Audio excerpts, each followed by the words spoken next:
Hey everyone, welcome back to the Keep Watching podcast, where we decide what to watch so you don't have to. I'm James, And I'm Sarah.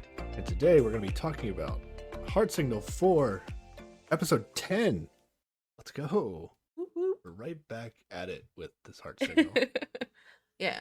We only just, in real time when we're recording this, we've only just released the last episode, Literally hours ago. hours ago, yeah. But we do have one comment from a listener. Yeah. How are you doing, Sarah? Did I ask you how you're doing? I'm doing fine. I am a little amped up. Just finished watching this episode before we recorded, and I have some strong feelings. We're going to get to them. I will try to be calm.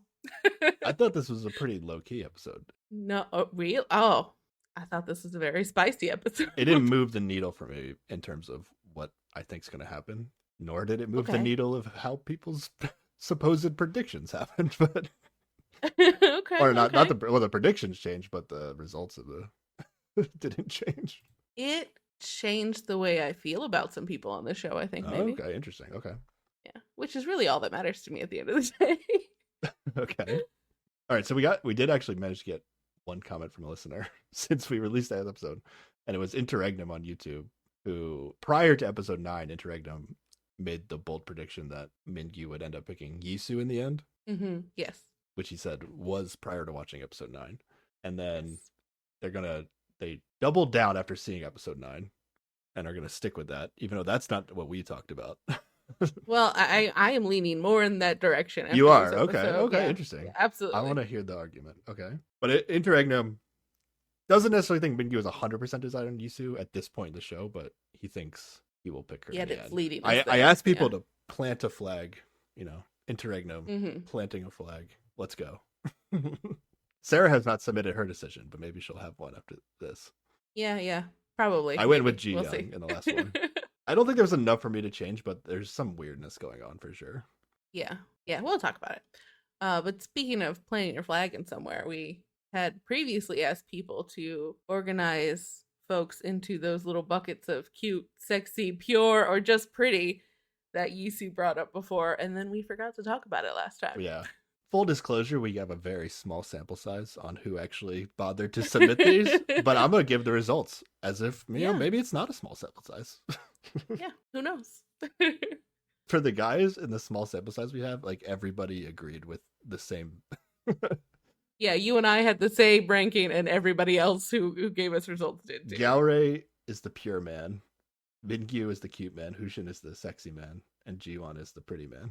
Or Makes the sense. just pretty man, depending on how you did Yeah, it. you gotta have the just in there. Well, I think some people didn't use the word just, and some people did. But for the women, here I'll give you the winners of each category for the women. Here we go. Okay. Ji Young is pure. Okay. Ji Young also is cute. She won both those categories. Oh yeah. Okay. Yeah. Yisu is sexy, and Jumi sense. is pretty. Jumi was all over the board, so she didn't win any of the categories. Oh, you mean Jimin was all over the board? Yeah, Jimin was all over the board. Yeah. So Jimin didn't win any of the categories. Interesting. Yeah. All right. Well, we followed through with finishing that. Good job. We did All right, let's get into this. Where did we leave off in episode 9, Sarah? You'd think I'd be prepared for this question every time, and I literally never am. Okay. I have what I can sum up my feelings at the end of last episode. Okay. Yeah. I said Hushin and Jiwon have admitted defeat when it comes to Ji Young. That was my opinion. Okay. We talked about a lot about how Mingyu has been edited out of conversations because Yes, it feels like yes. his decision is the one that needs to remain hidden. Although some crazy stuff's going to happen here, which doesn't move the needle, supposedly. Yeah. And then I had my conspiracy theory about texting not being real at all. Yes. Or at least the yes. producers are lying about what the players are actually saying. But in terms of actual stuff that happened in the show, what was it? The guys all went out drinking, and Ji Young and Hushin went on a date to finally see his paintings, right? Yeah, something like that. That's kind of where that is. The actual plot of the show. I mean, there was, yeah. And then I predicted Mingyu will pick Jiyoung in the end. That's where I left off in episode 9. I actually it feels very settled down to me, only because I'm convincing myself of where everybody's head's at. Okay. But even the show in this episode is very kind of admitting to us like some of our suspicions that Yeah. we already thought Yeah, were I'd obvious, agree. but they're actually like, kind of setting in stone. Like, oh, this person is set on this person. Hmm. Yeah, yeah, definitely. G1 is still nowhere to be seen on this show. Is he going to have a last week sprint? He was in this episode. Was he? Oh Yeah, yeah, he was. he was, but For a very short was amount of he though? time. He showed up to look upset and then went to go paint, and that was it. Yeah. Yeah, so he wasn't there, is what I'm saying. But okay, it feels like we're gonna learn some things, and then maybe none of that matters. But also, I think it matters. But we'll see. Okay. Okay. Yeah, yeah, yeah. All right. Episode 10 starts. G-Men and Hushin are on a date. Let's go. Yeah, finally, some of that content to make these picks theoretically make sense. Yeah, I was immediately suspicious of when this was, but I think they reference it later as if like, okay, they didn't mess with us. Chronologically It did seemed just like it happen, is yeah. chronological. There's like one moment where you might have to help me. Like I don't know where one of these group dates happened or when it happened, but you'll Okay. have to help me when we get to that one. All right. Yeah. Who asked who on a date here?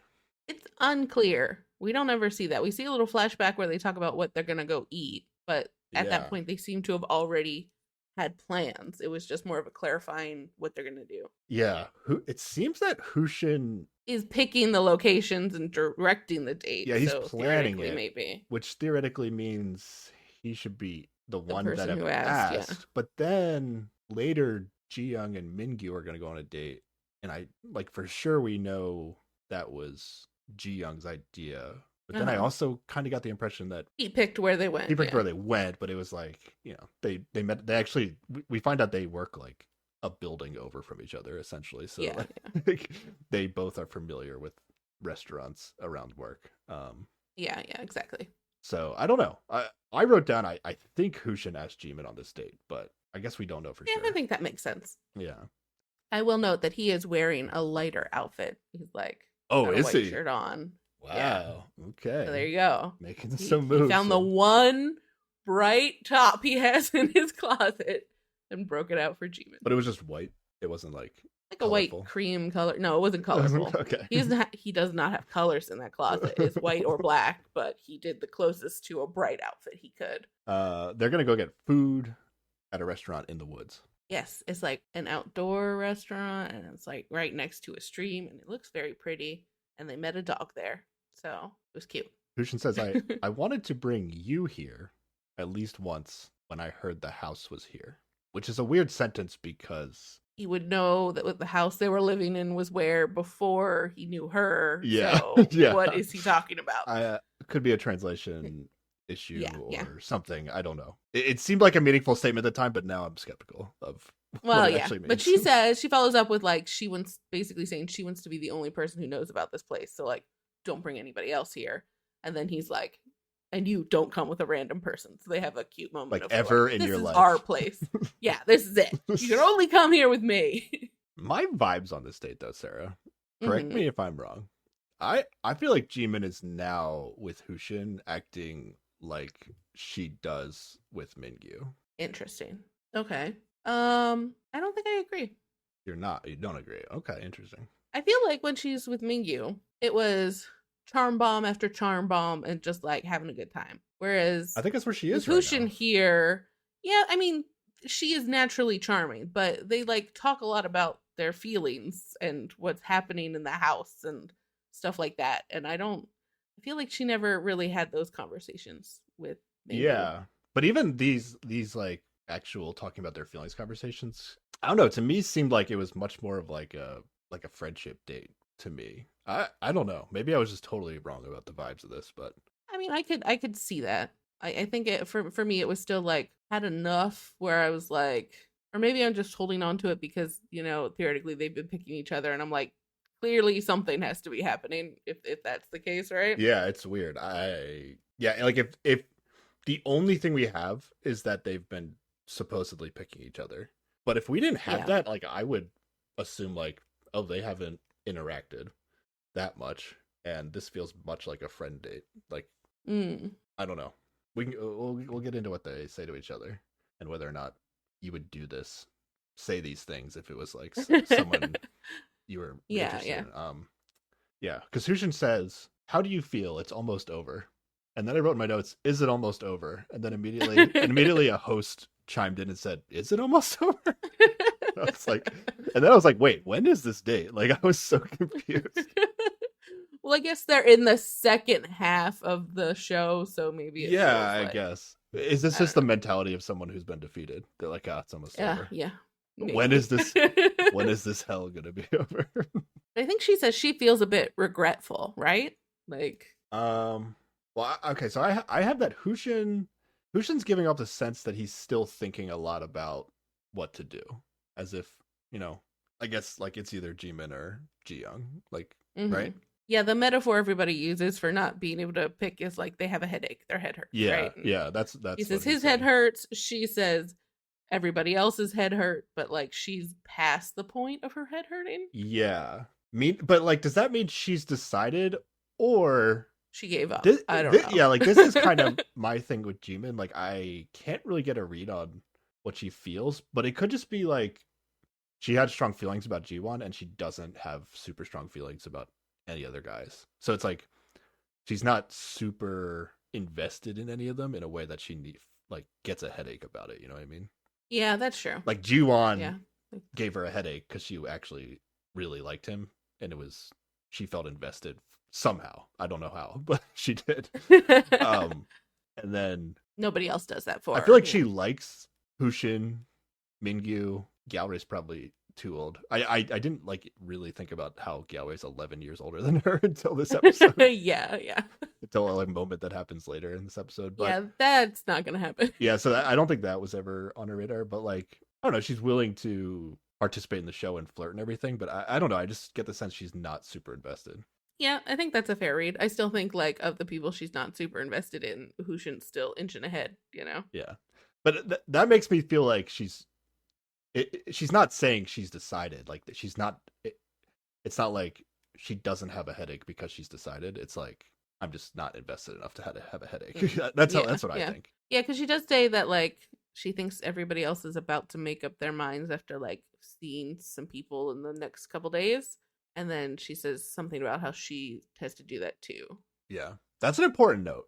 That Jimin says everyone is going on dates today and tomorrow, and she thinks people are making up their mind. Yeah. The point of note is that people are going on dates today and tomorrow, and then we'll Yes. see who went on dates. And Yeah, yeah. maybe we won't Who see who maybe went dates. on a date that we didn't see. Yeah. Okay. Yeah, the show really tries to make it look like Hushin is thinking about Jiyoung like while on this date. Oh yeah, so many flashbacks to their date. Yeah, which is probably true, where they may be harping on it too much. I don't know. Yeah. I think they might be overplaying it a little bit. Maybe. Although this did feel like a friendship date, so I guess maybe I do actually agree with that. The show's interpretation. They do show a flashback of Ji-young asking Mingyu to dinner. This is like part of the making Hushin look like he's thinking about Ji-young. Well, yeah, and it was literally right in front of Hushin's face. Like he was sitting between them. Ji-young is like asking Mingyu to dinner. What's interesting is like later we're gonna see this scene again with Ji-young and Mingyu of her Mhm. asking him, and Hushin's not in the room. Yeah, it looks like she starts to ask, and then Hushin comes in, and that's when she finishes asking. You think so? I couldn't tell if Yeah. like maybe like they had just made the plans and then Hushin walked in, and like did she consciously decide to like Re-ask? re-ask Mingyu in front of Hushin? I don't know. Or did production go, hey, ask him that question again right now? Maybe. I don't get a sense that they do a lot of that on this show, but I don't trust production at all. they don't do confessionals, so I don't know the means of communication with the participants other than the texting. I'm sure they're talking to them pretty regularly about stuff like that. Okay. Yeah, so they're in the playroom and Hushin's also there, and then Ji-yeon asks Mingyu to dinner on Thursday. And Mingyu agrees with no problem, Sarah. Yeah. Okay. Yeah. Suddenly he knows how to use his words. Good job. Suddenly, he actually doesn't have plans and is able to easily answer the question. Wait, I think we're gonna find out in this episode, especially. Mingyu's just not good at dating 4 girls at once.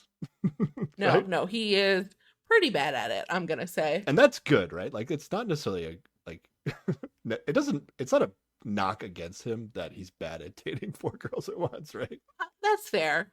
But I mean, there are ways to handle it where you like start shutting things down as you narrow in on where you're going and maybe be a little, or you just accept that you're on a weird show and of course, everybody's going to expect you to be dating multiple people and just, embrace the awkward or something. I don't know. Yeah. I get a sense there's a little bit of just like he's trying to protect like other people's feelings, and I don't know. He could just, And he's just making it worse every time. Yeah. maybe he's making it worse. Like I don't know. We'll get into it. There's a interesting conversation later with Yisu that happens. So many I think conversations. that's your trigger point, right? Is the Yisu conversation?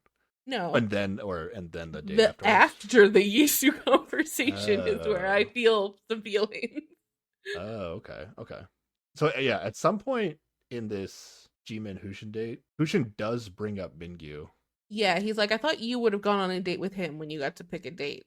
Yeah. So she goes back to explaining how she just really, really needed to talk to Jiwon, and she like that was the only way she was gonna get a chance to. Well, it's interesting to me. I feel like Jimin in this episode might be getting a little bit of the Mingyu treatment, where some stuff that she's saying isn't making the edit. Where because he brings up Mingyu, and then she explains why she picked Jiwon, but we Yeah. don't get her talking about her feelings for Mingyu, and it feels like that would have happened here based on how much they talk about their feelings in general. But I just don't think she has many about, like I don't think they're very strong or anything. And I just assumed it's like it could be like that. he's asking about a specific date. He's not talking about like she hasn't gone on any random date. It's like I thought you would pick Mingyu when you got to pick a date.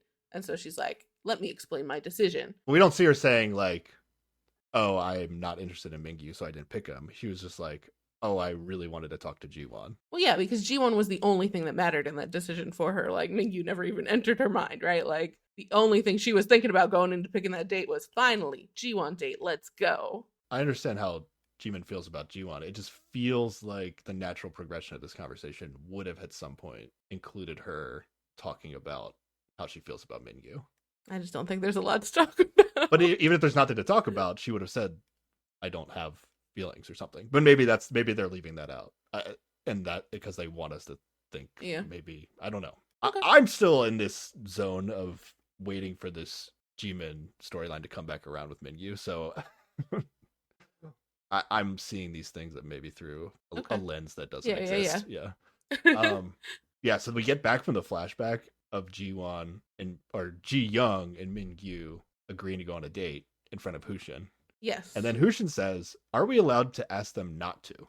As in like flirting in front of them, because they had been talking about like everybody flirting with each other or whatever. You think it's the flirting, not just like, let's ask them not to go on a date with each other? Oh no, I think it was in relation to flirting, because they were kind of talking about how everybody is like, well, maybe it was also about dating. Yeah, that's vague. Because it's weird about I don't him know. saying this is like, I guess he's saying, "Are we allowed to ask them not to?" But it feels like something you would say to someone that like you Also both... didn't want that to happen because they wanted to be involved with the other half of that equation. Yeah, that's how I see it.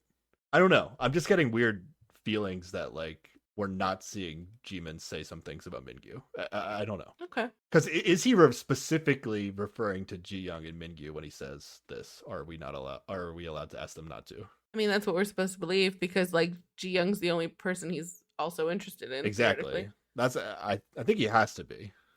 But she was also talking vaguely, like, she said, it's not fun when the person you like comes back from a date. Yeah. It could be he's still interpreting what she's saying as she's into Mingyu and he's just wrong. Yeah, I think that's what it is. Okay, that's possible. Because in theory, we saw her be unhappy when Hushin came back from a date with Ji Young. Yeah, she says as much, right? No, she keeps it real vague. She keeps it vague, and then Yeah, what we saw was a little bit of like a little just wonky editing, camera music. Yeah, exactly. But like in theory, that's what the show wants us to believe right now. Okay, and then Jimin says, "Honestly, will the person I choose me? If that ends up happening, that will be really amazing." So that means she's still picking Ji-won, right? Yeah, this is a weird thing to say to Hushin, right? 100%. As if like this is a friendship date and we're talking about how we're not picking each other and like we're talking about our other interests, right? I guess. Yeah. Okay. But I mean, she also talks like, she specifically says that she told all the other women that she has no idea how Hushin feels, and he tells her he has no idea how she feels, and then they proceed to not tell each other how they feel. But like, I feel like that expresses an interest in him, right? Like she wants to know where he's at with things. When did she say this? During the date, like right around this time. Jimin says on this date she doesn't know how Hushin feels. Wait, I'm sorry. Yes. She on this date, she Okay. says to she says to Hushin that she has told the women that she doesn't know how Hushin feels. Oh, I see. And then he's like, "Yeah, I can't tell with you either." And then they proceed to not talk about their feelings at all. I mean, that could still be a friendship kind of move where it's like, I want to be able to tell the girls how you feel, but I told them I don't because I don't, kind of thing, right? It doesn't have to I mean you're guess. interested in them. But like, wouldn't you just ask directly if you weren't interested in them? Be like, "Who are you scoping out these days?" You know, like. Whereas this is like, I just, I told I'm always talking to the other ladies about how I don't know how you feel. ... Maybe you could fill me in. Like that's. I feel the implication, but maybe not. I guess so. I don't know. Is that the way Jimin would play it? I don't know. There's just weird vibes on this for me. I didn't get the sense that this was a very romantic situation, and it could just be because Hushin has fully gone to Ji-young, but it felt a little like I think it's just two-way. because they put so many Ji-young flashbacks in here that it made it seem like the whole thing was him moping. But I think if we watched it without all those flashbacks, the vibe would be different. Okay. Her saying that she doesn't think the person she's going to choose will choose her. Is she specifying somebody, or is she just saying, like, at this point, I don't see myself matching up with whoever I choose? Maybe. I don't know. Yeah, I guess I'd interpret it as she kind of knows who she wants to pick and just doesn't think they'll ever pick her. But it could mean that she's just like, how am I ever going to match with anybody? Yeah. Yeah. Okay. All right. Then they go play in the wilderness. Very cute. Yeah, they go splash each other in the stream, take some pictures. Then they go get coffee. Yeah, the coffee place. I have like they basically like both agree that everything could have been different if they had gone with different people on the first dates. Yes. Now everybody except for one person at the end of this episode is going to say, if I could go back in time, I wouldn't change anything because I think I would feel the same way regardless of the order of the dates, basically. So I don't know in which case they're full of shit. I'm not sure. Maybe in all cases, But this felt very like they both agreeing about this. Okay, because this is super weird because they are the two people that went on the first date. So if they're both saying this, aren't they both saying like, yeah, there's somebody I like more than you that didn't go on a date with me? Well, there's like a couple layers to it because it's like, oh, the first date was so significant that it like starts having emotions for you, or at least for other people, right? But like, would that not also be the case for them? But then they're also bemoaning not going out on dates with other people who they could have. Like, it's just, yeah, the logic of it doesn't really make sense because either the first date was super important or it doesn't matter. I don't know. To me, like, overall, like, this date does not justify them having text each other, like, for the last however many episodes, unless they just are being like, I like this person as a friend, so I'm gonna pick them because I'm undecided. That might be it. Yeah. In which case, again, what are we doing? If that's how they're allowed to answer the question, what are we doing? It's like even during this coffee stuff, like he starts talking about Ji-young a little bit, about how she's totally different when she's on a date versus when, they're just cooking together at home. And then like she talks specifically about Ji-won, and it's like, it's just a lot of talking about other people and not really feeling like this is going anywhere. Yeah, Hushin does eventually bring up Ji-young, which prompts Jimin to say, what do you think of me? But then they throw the word, like, she makes like a face with it, like their like flirty, silly face, I guess, when she says it, and then they just put the word sassy up on the screen. As if like she knows she's being whatever the word, I don't know, like she's asking him, what do you think of me? But it's almost like a joke. Yeah, and then he does his over the top like charming joke where he's just like, oh yeah, I fell for you immediately, and I'm always looking forward to dates with you. And it's like, I never know when to take him seriously, or when he's just like laying it on real thick. I don't know. Yeah. I don't think the women know when to take Hushin seriously. I honestly think this is an issue. And maybe one of the hosts, maybe Sangmin at some point in this episode finally like shared that sentiment, I think. Yeah, where he is funny, but it's hard to tell whenever I've been saying that for a few episodes now. Yeah. Yeah, and then they just talk openly about their dates. Jimin with Jiwon and Hushin with Ji Young, they really don't seem like they're hiding anything from each other. Like, Yeah. very comfortable talking about what they've been doing on their dates in a way that I don't think we usually see when two people are interested in each other. Am I wrong? Yeah, I think you're right. Okay. And then Jimin, this I laughed at this. Jimin jokingly mimics how everyone was asking, or like wondering when Hushin and Jiyoung were gonna get back from their date the other night. Oh yeah, and he's just like, yeah, I don't get it. People were like so tired when we got back, and she's just like, dude, you were out really late. Like she gets really serious for a minute. Wait, she does? No, I thought she was Jimin was joking. Like I thought she was mimicking like it sounded like to me like she was mimicking Jumi. Be like Oh. weren't you out so late? But she like did it with like a face like she was mimicking somebody. As Oh, if like okay, as if maybe. like she didn't really mind that they were out so late, but she was like part of the conversations they were having, and then she was like making fun of the conversation. I don't know. That's how I took it as. I didn't think she was But super she serious does about it like at all. she says some stuff like she's like, I kept asking myself, like, how much fun must they be having if they aren't back yet? Like I think she does kind of come in with a like, yeah, I was waiting for you to come back. Hmm. Was she saying that like 100% from her perspective, or was she just like Yes. narrating Yes. the conversation that was happening No, while they she were was not there? specifically saying stuff that she was like talking to herself about, Hmm.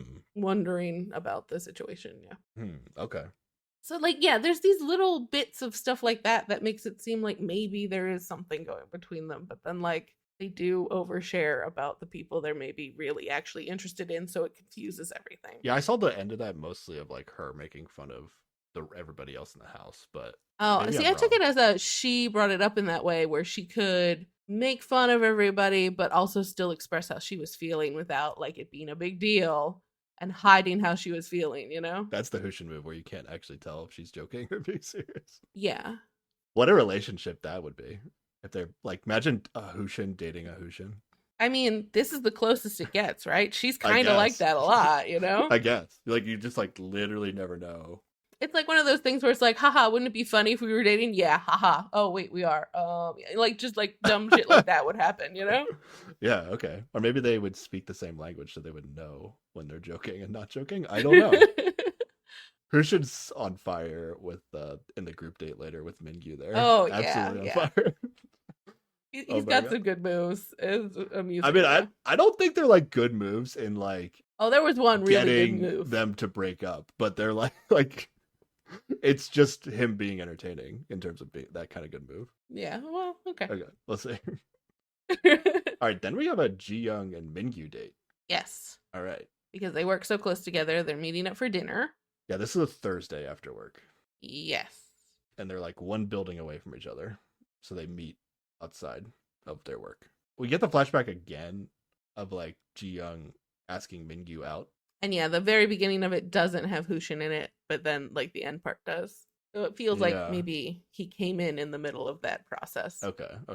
Yeah, they meet each other in the streets outside their Yes. offices. Both seem very happy Yeah. when This they meet. whole date seems cute as fuck and like a real good time. Yeah. This is a great line. Ji Young says while they're walking through the streets, she's like, "My bangs are flying off in the wind." And then Mingyu says, "Your forehead is round and pretty." Amazing. Yeah, I guess I've never considered a forehead pretty, but I mean, sure. It must be. I mean, even if it's not true, that's just a really funny thing to say after somebody Yeah, says yeah. that. But then they go to a fish cake restaurant and he tells her she looks like a fish. So that feels less like something He says you'd it want like to hear. he's like, "Ji Young, you look like a fish, right?" And then she laughs. It's like, "Do I look like a fish?"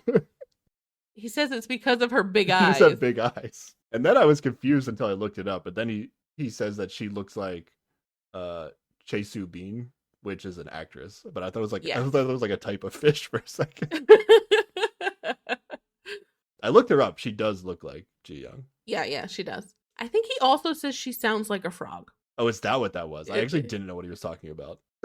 Like the Yeah, actress there's a sounds lot like a of- frog.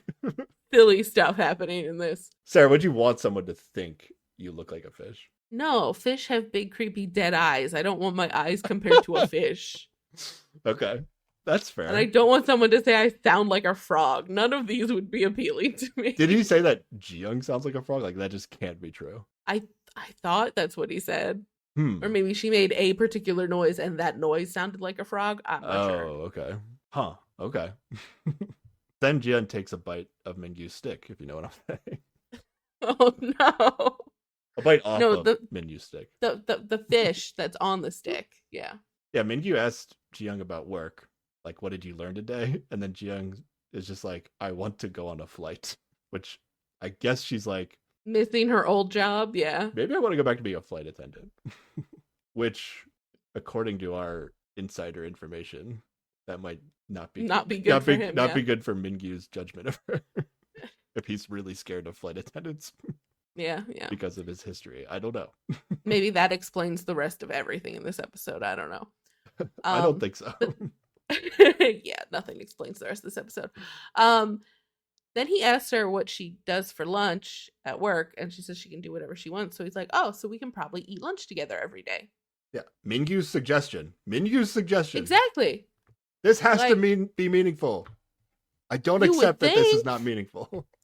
Then why is he the way he is later? That's what I want to know. Are you Okay. talking about the group date? That's what you're. Yeah, I'm talking about the specifically- group Oh, date. I can explain the group date. I think we'll get to it. Really? Okay. I didn't think it okay, was that weird. Okay. Yeah, there's an awkwardness on the group date that like I feel like doesn't stem from Mingyu. But we'll get to it. Oh, he Okay. makes some choices. Okay. Like, All right, we'll get to it. yeah. And then the restaurant also had some random One Piece anime action figures along the wall, Yes. which they say it's Jiyoung's favorite character, which I guess is Luffy, the main character. Sure. The stretchy boy, The stretchy right? boy, yeah. Okay. So they start talking about animes and movies again. I found this super interesting.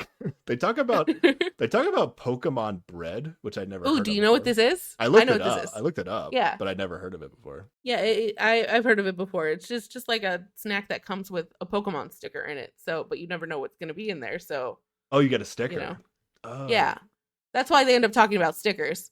So like you might buy a bunch to try to get a particular sticker. You know, that's kind of okay. the why this bread exists. But it's like a pre-packaged like bread or like sandwich, right? yeah, I don't know the exact nature of the food item that's in there. I just know that you get Pokemon stickers with it, and that's The the bread point. is also like Pokemon themed. Oh, is it? Okay, sure. I would assume, unless it's just packaging for normal bread. I don't know. When I looked at the packaging, it made me think of like Uncrustables, like PB&J sandwiches. That's what it made me think of when I looked at Okay. the packaging. But those don't come with stickers. Yeah, the important thing is it comes with stickers. That's the only thing that matters. Okay, because then Mingyu offers Jiyoung a sticker, and then Jiyeon immediately says no because the Pokemon Mingyu likes are weird. And he says that there's no such thing as weird Pokemon, and he is wrong. There are some very weird Pokemon. There are Pokemon that are just people, and that's weird as fuck. So, yeah, Mingyu's There's wrong. a garbage bag Pokemon that I'm aware of. Yes, There's- literal garbage. There's ice cream cone Pokemon Mhm. that I'm aware of. Also very weird. Yeah, I can't say I agree with there are no weird Pokemon. There are mostly weird Pokemon at this point. Doesn't mean there's anything wrong with those Pokemon, but they are But they are weird, weird. weird decisions by the creators that made them. I for will say sure. that all the Pokemon that are basically just people, I feel like those are weird bad. I don't like those. Like Mr. Mime is wrong. Oh, okay. You even first gen you think are weird. Okay. Yeah.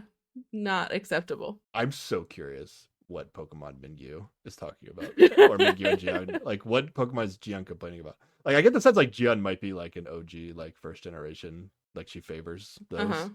or something. Yeah. And then Mingyu like Which gets seems into natural, like the yeah. weirder, newer stuff. But yeah, I was super curious what weird sticker he was gonna give her. We'd never find out. But I love the face he makes when she reveals she's gotten a Charizard sticker out of the Pokemon bread. He's just like, holy fuck, that's amazing. And they're just being such cute nerds together, and I love it. Yeah. They're very playful back and forth with each other on this date. Yes. Super cute. This date is great for the most part. And then at some point Jiyeon says, seriously, you're different from the initial image I had of you. So annoying. And she said so annoying. I didn't say so annoying. Yeah. And then he says that Jumi also said he's annoying, and then we get a series of flashbacks to all the time Jumi has called him annoying. Yeah. But then Minyu gets like serious for a second and is talking about how like people like before he went to college used to think he was difficult, and then Yes. he like got some job or something at the college where he had to talk to strangers all the time, and then he was able to practice until he got to the point where people think he's annoying but not difficult. So he feels like he's made an upgrade since going Yeah, yeah. which must have been like 8 years ago, or I don't know, maybe it's more recent, but it seems like he hasn't been difficult in a while, Yeah, if yeah. that's the case. But it's still like it's something that like I don't know, it's still meaningful to him to be like, yeah, I changed. I'm not that, Yeah. I'm not difficult. This is good. Thank you for calling me annoying. It's exactly what I want to hear. And then Jian finally, I guess in detail, fully explains her feelings for Mingyu, especially as it Yes. pertains to their first date. Yes. Because she was 100% sure she was going to go on to this date with Hushin. Yeah, she admits she was expecting Hushin, and then it was at we've kind of heard this before, but it was basically at the record or music place where she started to see him differently. And then she Yes. says, "I like people who are substantial or like stable, Mhm. stubborn and serious." I'm not a big fan of the word stubborn. I'm assuming she didn't mean it in a negative way, but Yeah. I would assume a better translation for that for stubborn would be determined, because I think Oh, yeah, that feels stubborn good. is used Yeah. I think more in a negative connotation in English. But Yeah. does that make sense as a description for Mingyu? I think so. Yeah, I think Yeah. it's pretty good. She basically admits, I think, that she likes him and he's the only person she's thinking about. Yeah. Okay. Absolutely. Okay. And she says she doesn't think the order that they went on dates would have changed who she likes. Right? That's what she said? Yes. Yeah. That's a very meaningful thing to say on the show, I Mhm. think. And then she says like he's got a lot of traits that she admires, and she likes how he silently observes people. I wrote down this whole thing actually. It's pretty Okay. Yeah. You had a lot of traits that I admire. I don't like being annoyed. Beating around the bush isn't my type either. But I like that you silently observe other people. And even if you're a little cold toward me, I like that you act by your feelings honestly. I don't think you'd act confusingly when dating someone. So like she's basically like acknowledging the situation they're in on the show, and like Mhm. she isn't assuming he would be like this once he's like in a one-on-one relationship and not dating Yeah, four yeah. girls at the same time. So yeah, Yeah, exactly. very mature thing to be able to think, and she articulated it very well. Yeah. Gianna is so cool. And That's he's what I like wrote. surprised that she's noticed these things about him, and it seems like he's a bit touched by it. Yeah, he's definitely impressed by it. Someone to be able to like understand your situation without you having to articulate it, especially when you really don't want to have to articulate it, which is probably the case. Yeah. She probably said it better than he could have said it himself, honestly. Yeah. But then he says that he honestly enjoyed meeting with her each time. And he says, the emotions that you felt, you're not the only one who felt them. How could you feel these emotions alone? Which seems significant. But then he says some shit. And I'm like, why would you say this to her? He says, to be honest, in my current state, I think I have a shot with everyone except for Jimin. And I'm like, that is some weird shit to say if you have already decided on Ji Young, right? Like, Oh, I don't think he's decided on Jiyoung. In terms of like his state on the show. No, I wouldn't say he's decided on Jiyoung. I just think he's going to pick Jiyoung. Like that's the edit. I don't know. I think this conversation just got to like an extreme point of honesty where he was just like, "This is my state on the show, and I wanted you to be aware of it." like I think like she knows. Like I don't know that you need to bring it up again to be like, I could date any of these ladies except for the one I really want. Like that's a weird thing to say, I think. Yeah. I mean, even if she does know, there's no way that like he would know she knows. So I don't know. It's kind of. I mean, nice she for was her to also know, at but the drink or truth night where everybody said they were into him, basically, right? they said they were into Like, him, but he didn't say. Yeah, I guess here he's not even really saying like if he's into them back, but he's like, yeah, he's just like, I could date anybody except for Jimin. Yeah. yeah. It's definitely a weird thing to bring up unprompted. You're right, which is how we see it. Yeah. Yeah. And then she's just like, well, I'm not curious anymore. I don't need to know what direction you're facing. No, thank you. Please stop talking about this. Basically, more or less.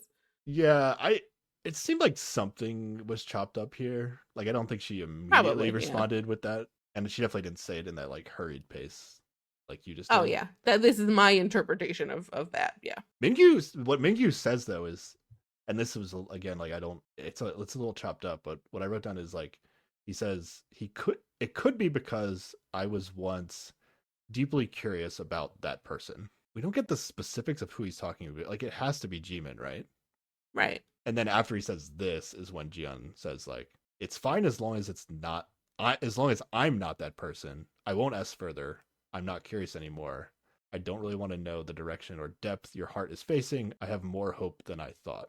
So I think Mingyu said something more than what we're seeing. In what direction? Like Exactly. What kind of That thing? it like something was definitely edited out. It feels like maybe Mingyu like explained in more detail how he feels about Jimin, and whatever he said like must have given Jian hope, but also must not have said he wasn't interested in her anymore. Yeah. But it was like enough that like I don't know. We have Jian saying this. Like I don't know if Jian pushed him to talk about Jimin, and we also didn't see that. And then Yeah. that's why she's like, okay, like I'm satisfied with your answer, kind of thing. I don't know. To me, there's a lot of like, again, this is like the second day in a row where the relationship between I feel like the relationship between Jimin and Mingyu is being hidden. Do you agree a little bit at least? No. Like or what? Not their relationship, like what they think about each other is being hidden. Well, yeah, I think like him expanding on how he still feels about her is probably being hidden. Yeah. And then we didn't see like Jimin expand on her feelings about Mingyu at this point in time either, which maybe didn't happen, but it seemed like it. There was space for it to have theoretically come up. Yeah. So I don't know what we're not seeing. I walked away with this for sure, like feeling like Ji Young was like satisfied and feeling happy about whatever happened. Yeah. Yeah. Yeah. Yeah. Because then they agree this gets really good, Sarah. Yeah. Yeah. They agree to watch a movie together in the playroom. Let's go.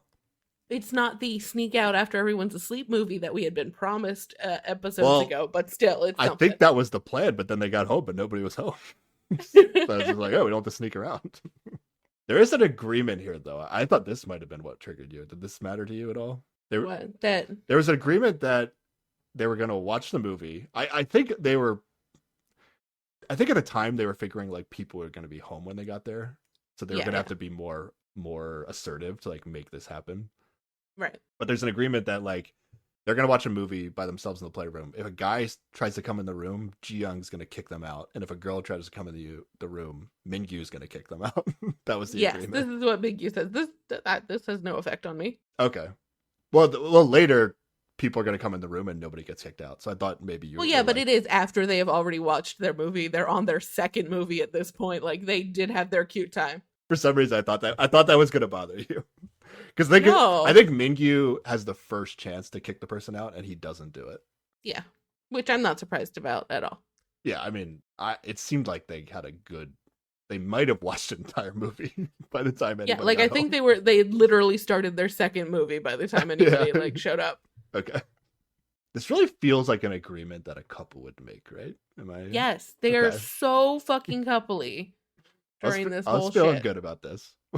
They're just gonna watch this movie right after their date when they get home. Well, okay, but we're not even there. Like we haven't even left the restaurant I yet. know. They're still being fucking I'm cute. not done. Like, this is okay, just what's happening. because she just blurts out that he looks so handsome at some point, and like he's teasing her. Like they throw things being annoying around now. Like that's their inside joke or whatever. I think she like legitimately gets annoyed and like kind of like she's still in like a good mood, so she's not Mm-hmm. super. But I feel like there is like a bit of an annoying moment that she doesn't. Oh yeah, like. because he like brings up Hushin, and he's just like, or she's just like, well, you didn't even see me as a potential then, so like, why are you being weird about I don't know why you know, she like- says that. I guess she's just like, oh, he was super focused on Jimin. That's her impression. yeah. I guess, yeah. I think that's accurate. Yeah, Yeah. because he's like, it was Hushin for you at first, as they're like getting up to leave, and he just like says that out of nowhere, and then she's like, yeah, as if you ever saw me as a potential, and then they laugh, and then Mingyu says, this made me laugh so hard. Mingyu says, at first you were the most. Then he pauses and says, never mind. And then it just never walks comes up away. again. And then he legitimately doesn't finish the sentence this time. yeah. And Jian just says under her breath, like, what the heck? Legitimately seemed annoyed that he did finish that sentence. Yeah. I am too. I would like to know what he was gonna say. This is what I felt. I felt he was gonna like share that moment that all the guys had that I was talking about, like when she Oh first got yeah, there. when she first Where it yeah. was like it was Mingyu, Yaorei, and Ji Wan, where they just kind of Mhm. like after the girls left, they just kind of like stared at each other. Or like, did you just see that girl? Like, damn, Yeah. that is a cute woman. So I thought he was gonna like admit that all the guys like instantly had a thing that happened, Yeah, and then he was like, you know what? That's No, embarrassing. you I'm don't not need gonna to know say that. Yep. Jiyoung gets annoyed again because she offers to pay for dinner, and then Mingyu leans like very close to her. Oh my god, so close. Like his whole entire head is like over her shoulder. Like He's whispering in you've her never ear. seen people on this show be this close. Yeah, he's whispering in her Ridiculous. ear, and like I got the impression that this was like not a loud restaurant, so it Yeah. did not seem necessary. And then he just says, "I'll send it to you." Like the money for dinner. Yeah. And then she gets annoyed by this because like she wants him to just be like, "I'll pay next time," as in like use it as an opportunity. We'll have another date. Yeah, exactly. You should treat me next time instead of sending me the money. Jeez, what bad manners. Yeah, I think she is annoyed, but she is in a good mood that it's very it comes off playful. as playful. Yeah. There's a weird moment at the cash register where they're like, I think like the guy at the register asks Mingyu if he wants a receipt, and then she's like, I'm the one paying, ask me. Paying. And then he's like, oh, do you want a receipt? And then she's like, no. And then the host just freak out because it's like, I guess, oh, now he can't pay her back because they don't have a receipt. Is that why they freaked out? Like, why? I don't know why they freaked out. I thought it was just she was, I think that's why they freaked out because we had to like rewind it because my wife was like, wait, something happened. Like the hosts are freaking out. Like she thought like they touched or something, and we went back and it was like, oh wait. I mean, they kind of were really close still. Oh, unless it was like a delayed reaction from the host to like the whispering in the ear. Over maybe. they made it seem like they were freaking out to the no receipt decision. I don't know. Because not only were they freaking out, but then like Sang-min was in the corner playing like a fake heart signal arcade game. Yeah, I don't know what that was all about. I don't. That was very silly. I didn't know what the meaning of that was, other than that he was like really freaking out. Like he had to. Yeah. I don't know if like he was controlling them was the idea, or oh, I don't know. Or if he was just so freaked out he had to leave the table and go to the corner. I don't know. Maybe. And then they continue to joke and tease as they leave the restaurant. What happens here in the streets, okay. Sarah? So here she says that he needs to treat her before this is over. And he's like, you mean after this is over? And then she says, we need to meet after this is over? And he says, yes.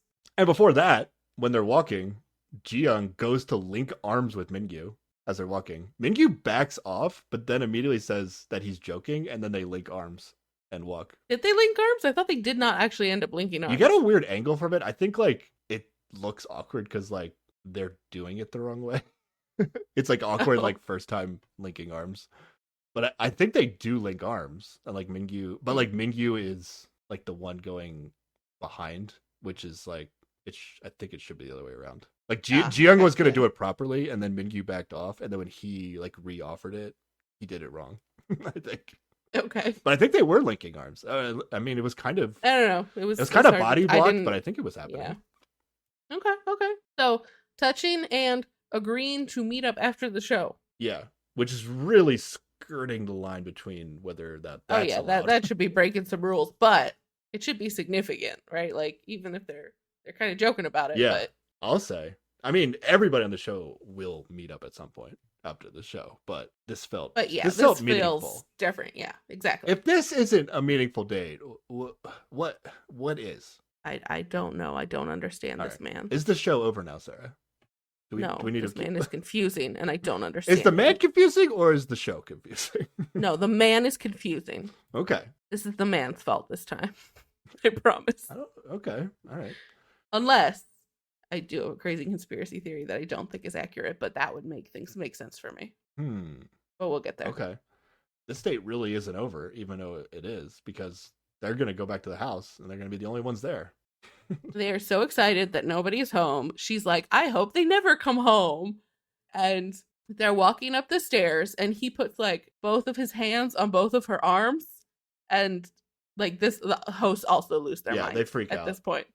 To me, it kind of just looked like the way you would balance somebody that looks like they're drunk, but I didn't think it was a huge deal, but it is a lot more than we usually see. Yeah. When they're walking up to the house, though, they're already getting to like super sneaky mode. And I feel Yeah. like they're both like super happy. And Mingyu Yeah. says, "Don't let it show." As if like Mhm. he doesn't want as if they're in a secret relationship that they don't want everybody to know about. Yeah. Yeah. AKA the fortune from last episode that you liked that Jiyoung got, right? Oh yeah, that's right. All right.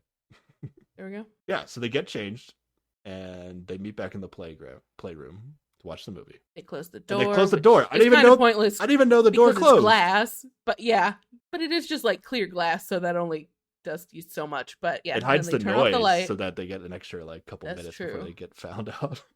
and then they watch a movie, and he feeds her some snacks, and she feeds him some snacks, and it's cute as fuck. They share a blanket. Oh my god, so cute. Yeah. Even when they're setting up, like they both definitely are acting like they're doing something mischievous.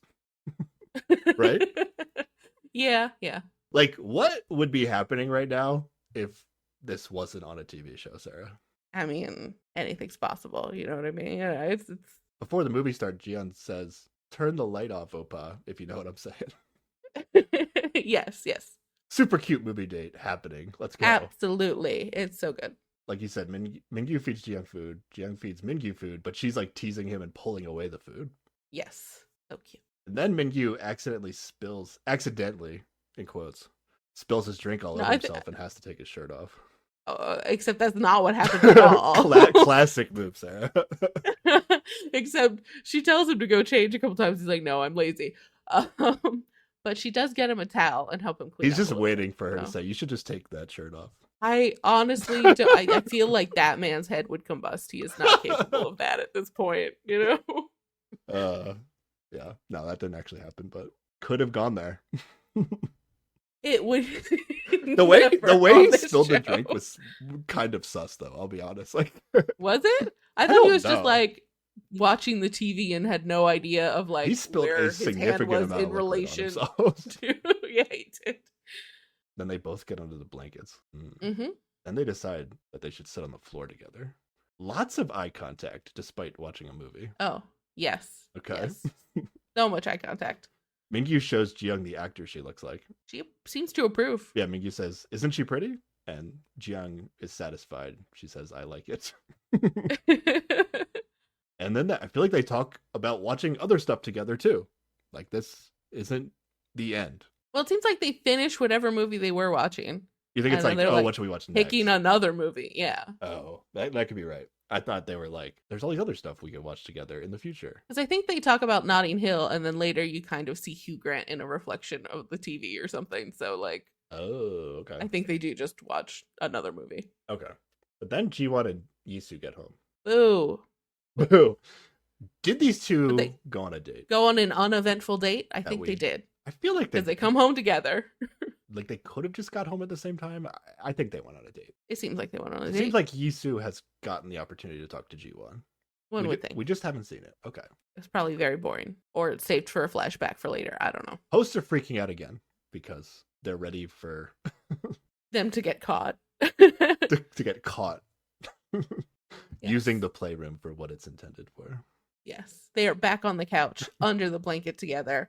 There's a lot of shots of them cutting back and forth between Yisu and Jiwon approaching, and it's very stressful. Yeah, they really like patrol the house. Like they don't even put their bags down or like take their coats off or get changed. They just like go to every inch of the house until they finally get like the playroom's like the farthest thing from the front door, it seems like. Yeah. So they finally And find they're out. trying to find if anybody's home. Now do they say it's 12:20 a.m.? They do. And if that is true, this is the longest night, I swear. God, it There's just keeps going. that I believe that, but then there's gonna be something that happens later where I'm just like, this can't be the same night. Yeah, I don't know. It's confusing. No one gets kicked out, No. but do you want to Yisu do awkwardly leave to get changed after? Yes.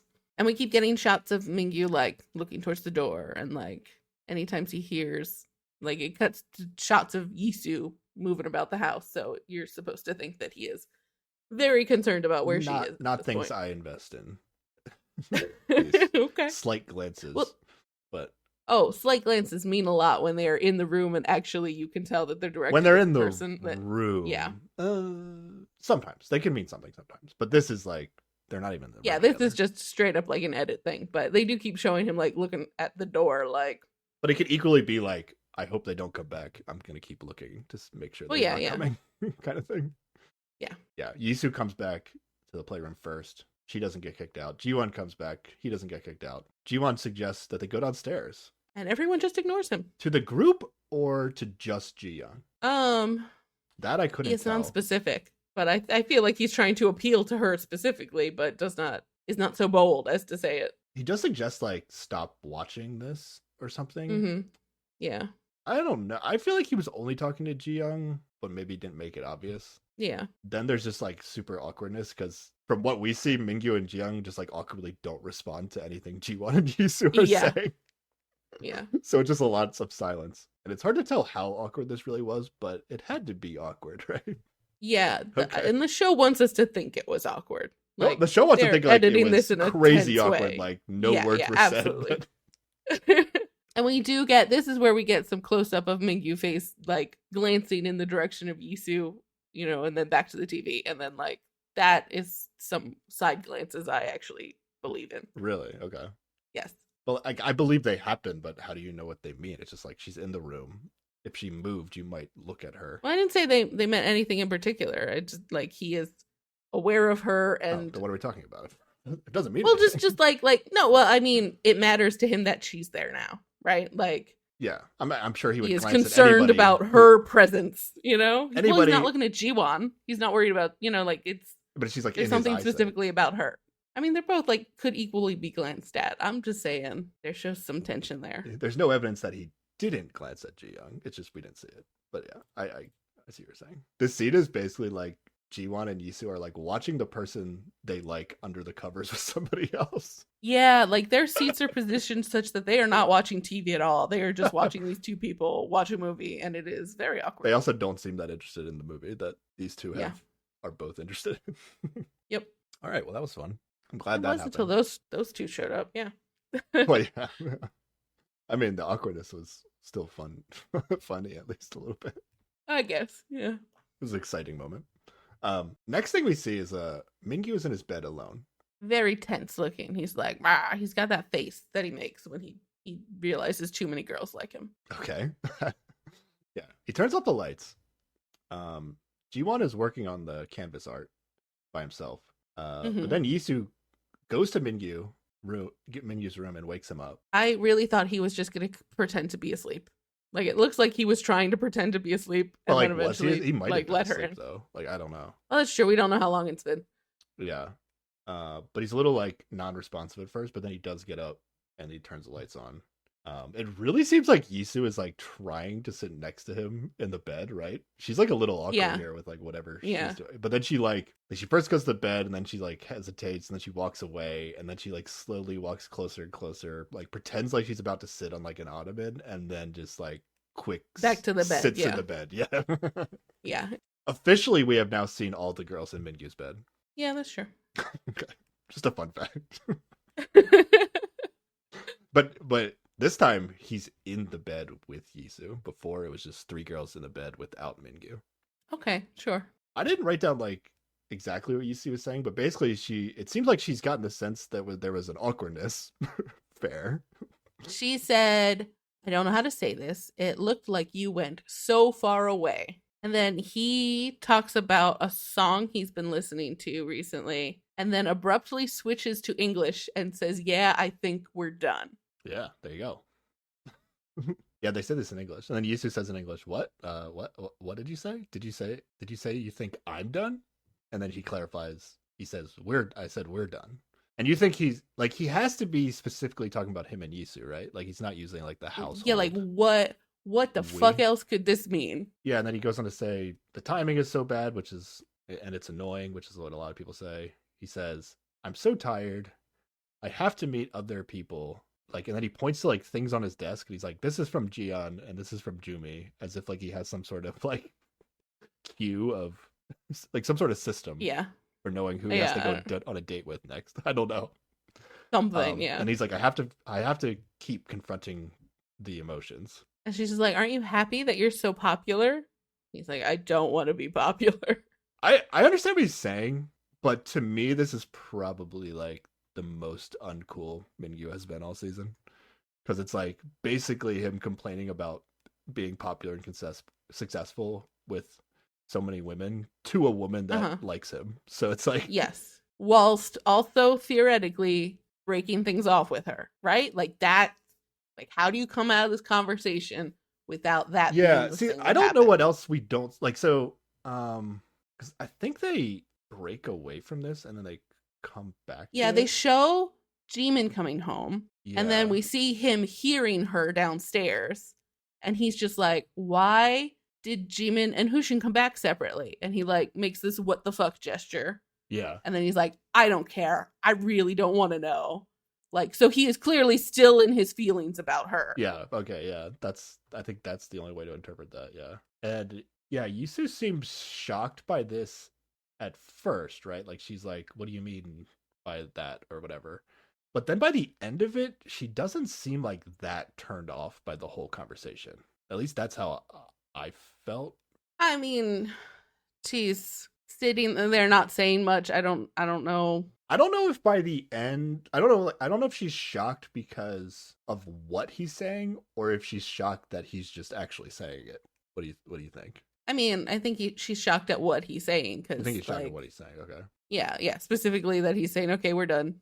You and I are done now." I think. I think we're done. He's still like No, not well, the first time he all says, in. "I think we're done," and then when he has to reiterate it, he just says, "We're done." Or he says, "I said we're done," because she thought he said, "I'm done." Okay, but he doesn't like bring the think into it. Like at that Yeah, but point, he's he says it in a clarifying more a firm section way. of the sentence.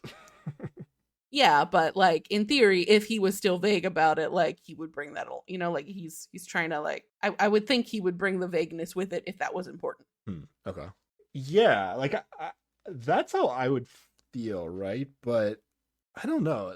I guess I didn't write down why I thought this, but she seemed to be like, I don't know, not turned off by the end of it, and I don't know if it's because we didn't see the continuation of his explanation, or I think it's because given her position in the house, like we talked about this last time, I think, where she's probably not super invested in all of this, right? Like she came in late, she's just trying her best, she's seen what happens, but like she's not like head over heels for this guy where she needs this to happen, you yeah, know? but she's also is going to say and has already said like, oh, I want to like still talk to everybody before Yeah, I she make says a that after decision. this. No, but she said it on their previous date as well. I guess that's true. So if Mingyu did like hardcore say like we're done, I don't know why she, if she's not super invested, why she would like still care about him. I don't know. I don't know. It's a little weird. Well, I think she Something, it feels like last something's time missing. they had something going on, right? They were like hanging out in the playroom. They had that conversation that was all cut up and who knows what was happening in it. And it seemed like there was something going on between them. And it was probably enough where she's annoyed that he's cutting it off now, but it's not enough that like she's gonna cry about it or anything, you know? Okay. Yeah, I don't know. I'll say this about Yusu. Yusu is the most confusing person on the show for me. Okay. Yeah, it's been brought up. I think Interregnum brought up like she's just like so straightforward maybe that like every question she asks, the response to the question she asks like needs to not be in the show. So therefore Yeah. she like isn't in the show, and therefore I don't even know, like, this isn't totally fair to say maybe, but like I feel like I do not know what her personality is. And you could say like, oh, her personality is straightforward, but like is that it? Like I've never seen her crack a joke or do Yeah. anything on the show that would make me think she's an interesting person. Like I have nothing I'm from her.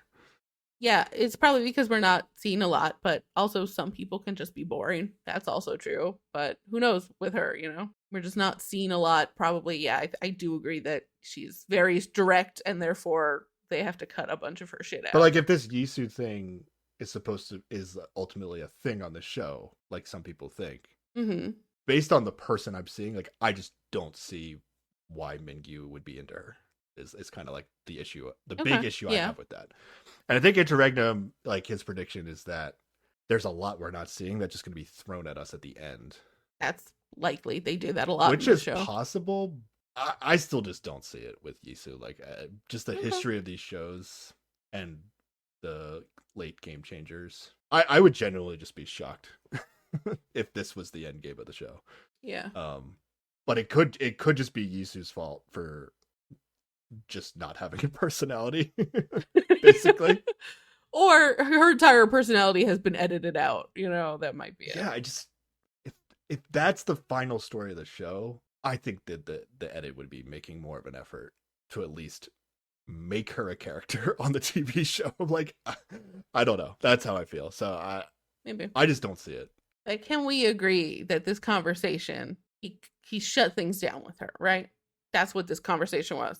It's a little bit of like okay, you're having feelings as if you should end it with somebody, so like you bring up the idea but then doesn't like fully swing all the way with it, and then I feel like we're missing something of how the rest, like the entire conversation went, and I don't know if it like circled back around to like Where she was like, calm the fuck down, you don't have to do it like this. Maybe. it doesn't have to be over. Like I like maybe she like talked him down as like there's no pressure or whatever. Like this doesn't have to be over. Just I'm only interested in you. Let's just see how it goes. And then he like settled down. I don't know. Maybe. From my perspective, he's coming up having like the greatest date I've ever seen in Korean dating show history. Like, Yeah, absolutely. and he's like finally getting to the point where he's like, you know what? I'm actually feeling bad that I'm dating all these I'm women. dating at all once, these women at and once. Like yeah. he's just not good at it. Like some guys yeah. might just be like, I don't care if like these girls like me and then I don't pick them in the end. Like that's not on me. But he like it might be weighing on him now that like okay, Yeah. he might be making their experience on the show bad by not being straightforward with them. So this is like his first attempt at trying to do it, and then he like doesn't fully pull it off. Maybe I mean I agree. Like from what we saw, I don't know how you would interpret this from Yisu's perspective, other than like, oh yeah, this guy like really likes somebody else, and it's not Yeah. me. So I agree with you from that standpoint, but I just don't know how Yisu. I guess she really doesn't do much because we don't get to see it. So I don't know. Yeah. But like, so this point of the show, I'm like, fine, this makes sense. Went on great date, decided to break up with somebody else in a weird, awkward way, but sure, did it. But then what happens next is they go on this double date and he spends the whole fucking day flirting with her. And it makes no sense. And I'm annoyed at the edit if they did turn it around and like she calmed him down at the end of this conversation. Or here's my crazy conspiracy theory that I know is not true, but like, this is the only time we see him speak English, right? Like maybe they just dubbed English over whatever the fuck he said to make some crazy drama. I know that's not true, but I can't make sense of how he breaks up with her and then spends the next day flirting with her. I don't get it. What is people would be able to tell if it was dubbed. Well, yeah. What is a Mingyu at this point? I don't understand his behavior. Explain it to me. I don't think he's that weird on this date, and I'll explain why. Yeah, so basically, everybody but Jiwon is home. Hushin comes up with the idea, like, oh, let's go to Star Land. Sarah, did you see the subtitle? Oh, it's for this? Is it Everland? Yeah. It is Everland. It is Everland. Absolutely. I don't know. Yeah. Like Hushin had to have said the actual name, right? Yeah, they just don't want to promote like the thing or like something, or they don't have the English subtitles need to be censored. Or like were the Korean subtitles also censored? I didn't pay attention. I don't know. I don't know. That was super weird to me. Weird legal shit or something, probably. So yeah, okay. We'll just say they're going to Everland. I couldn't tell. I put together like this is the most likely answer, but I couldn't confirm it based on pictures. Oh yeah, no, that's definitely Everland. It's definitely Everland. Okay. Yeah.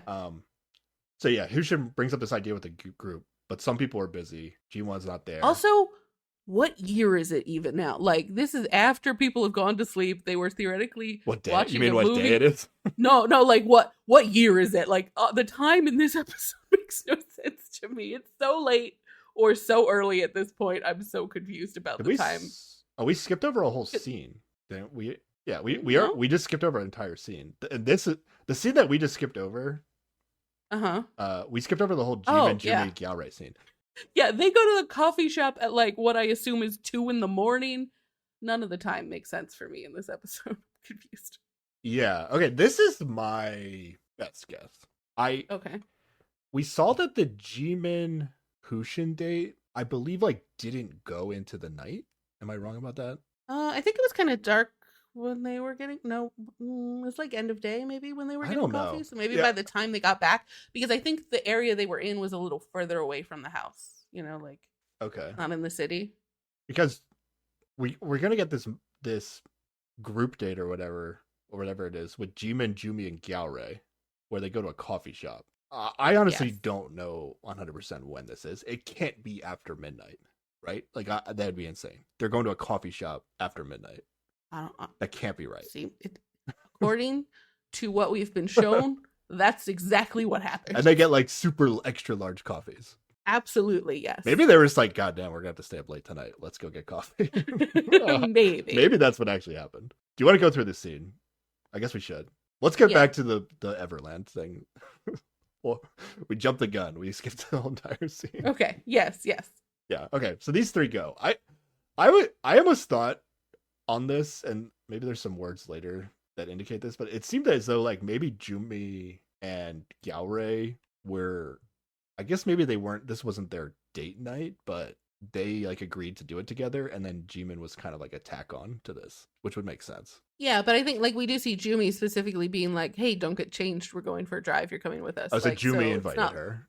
Yeah, Jumi Okay, invited but she had her. but the plans were with Gyaorai, basically. Yes. Okay. Yes. They're like singing songs together and dancing in the car, so this is already going to be fun. Yes. Like singing Disney songs. I think it was a silly time. It was like a whole new world, Aladdin. Yes, at one point, yes. and then I don't know if they were singing like the Korean version of it or if they switched songs. I couldn't tell. No, there was. I forget. I didn't write it down, but there was another song. Oh, from Rapunzel. Oh, okay. The Rapunzel movie. Yeah, but yeah. They go get giant coffees, and it seems like it's Gyaorai and Jumi give Jimin advice time. Is really what this outing turns into, or at least try to see where she's at and how she's feeling about things. Gyaorai thinks he knows who Jimin has decided on, and then Jimin reacts like, I feel like her face was like, I haven't decided. How would you know what I've decided? Yeah. And this scene is a little interesting to me because Gyaorai says he thinks it's Hushin. Yes. And then my instant thought about when I saw this was like, okay, now she can't pick Hushin in the end because there's no way they're gonna give Gyaorai like credit for being right about something on the show. Aww. Just from a foreshadowing edit perspective. They would have left this out. Yeah. They would have left it out. This prediction by Gyaorai if it was gonna be right. But also, after he says this, like Jumi and Jimin like laugh together about Gyaorai thinking it's Hushin.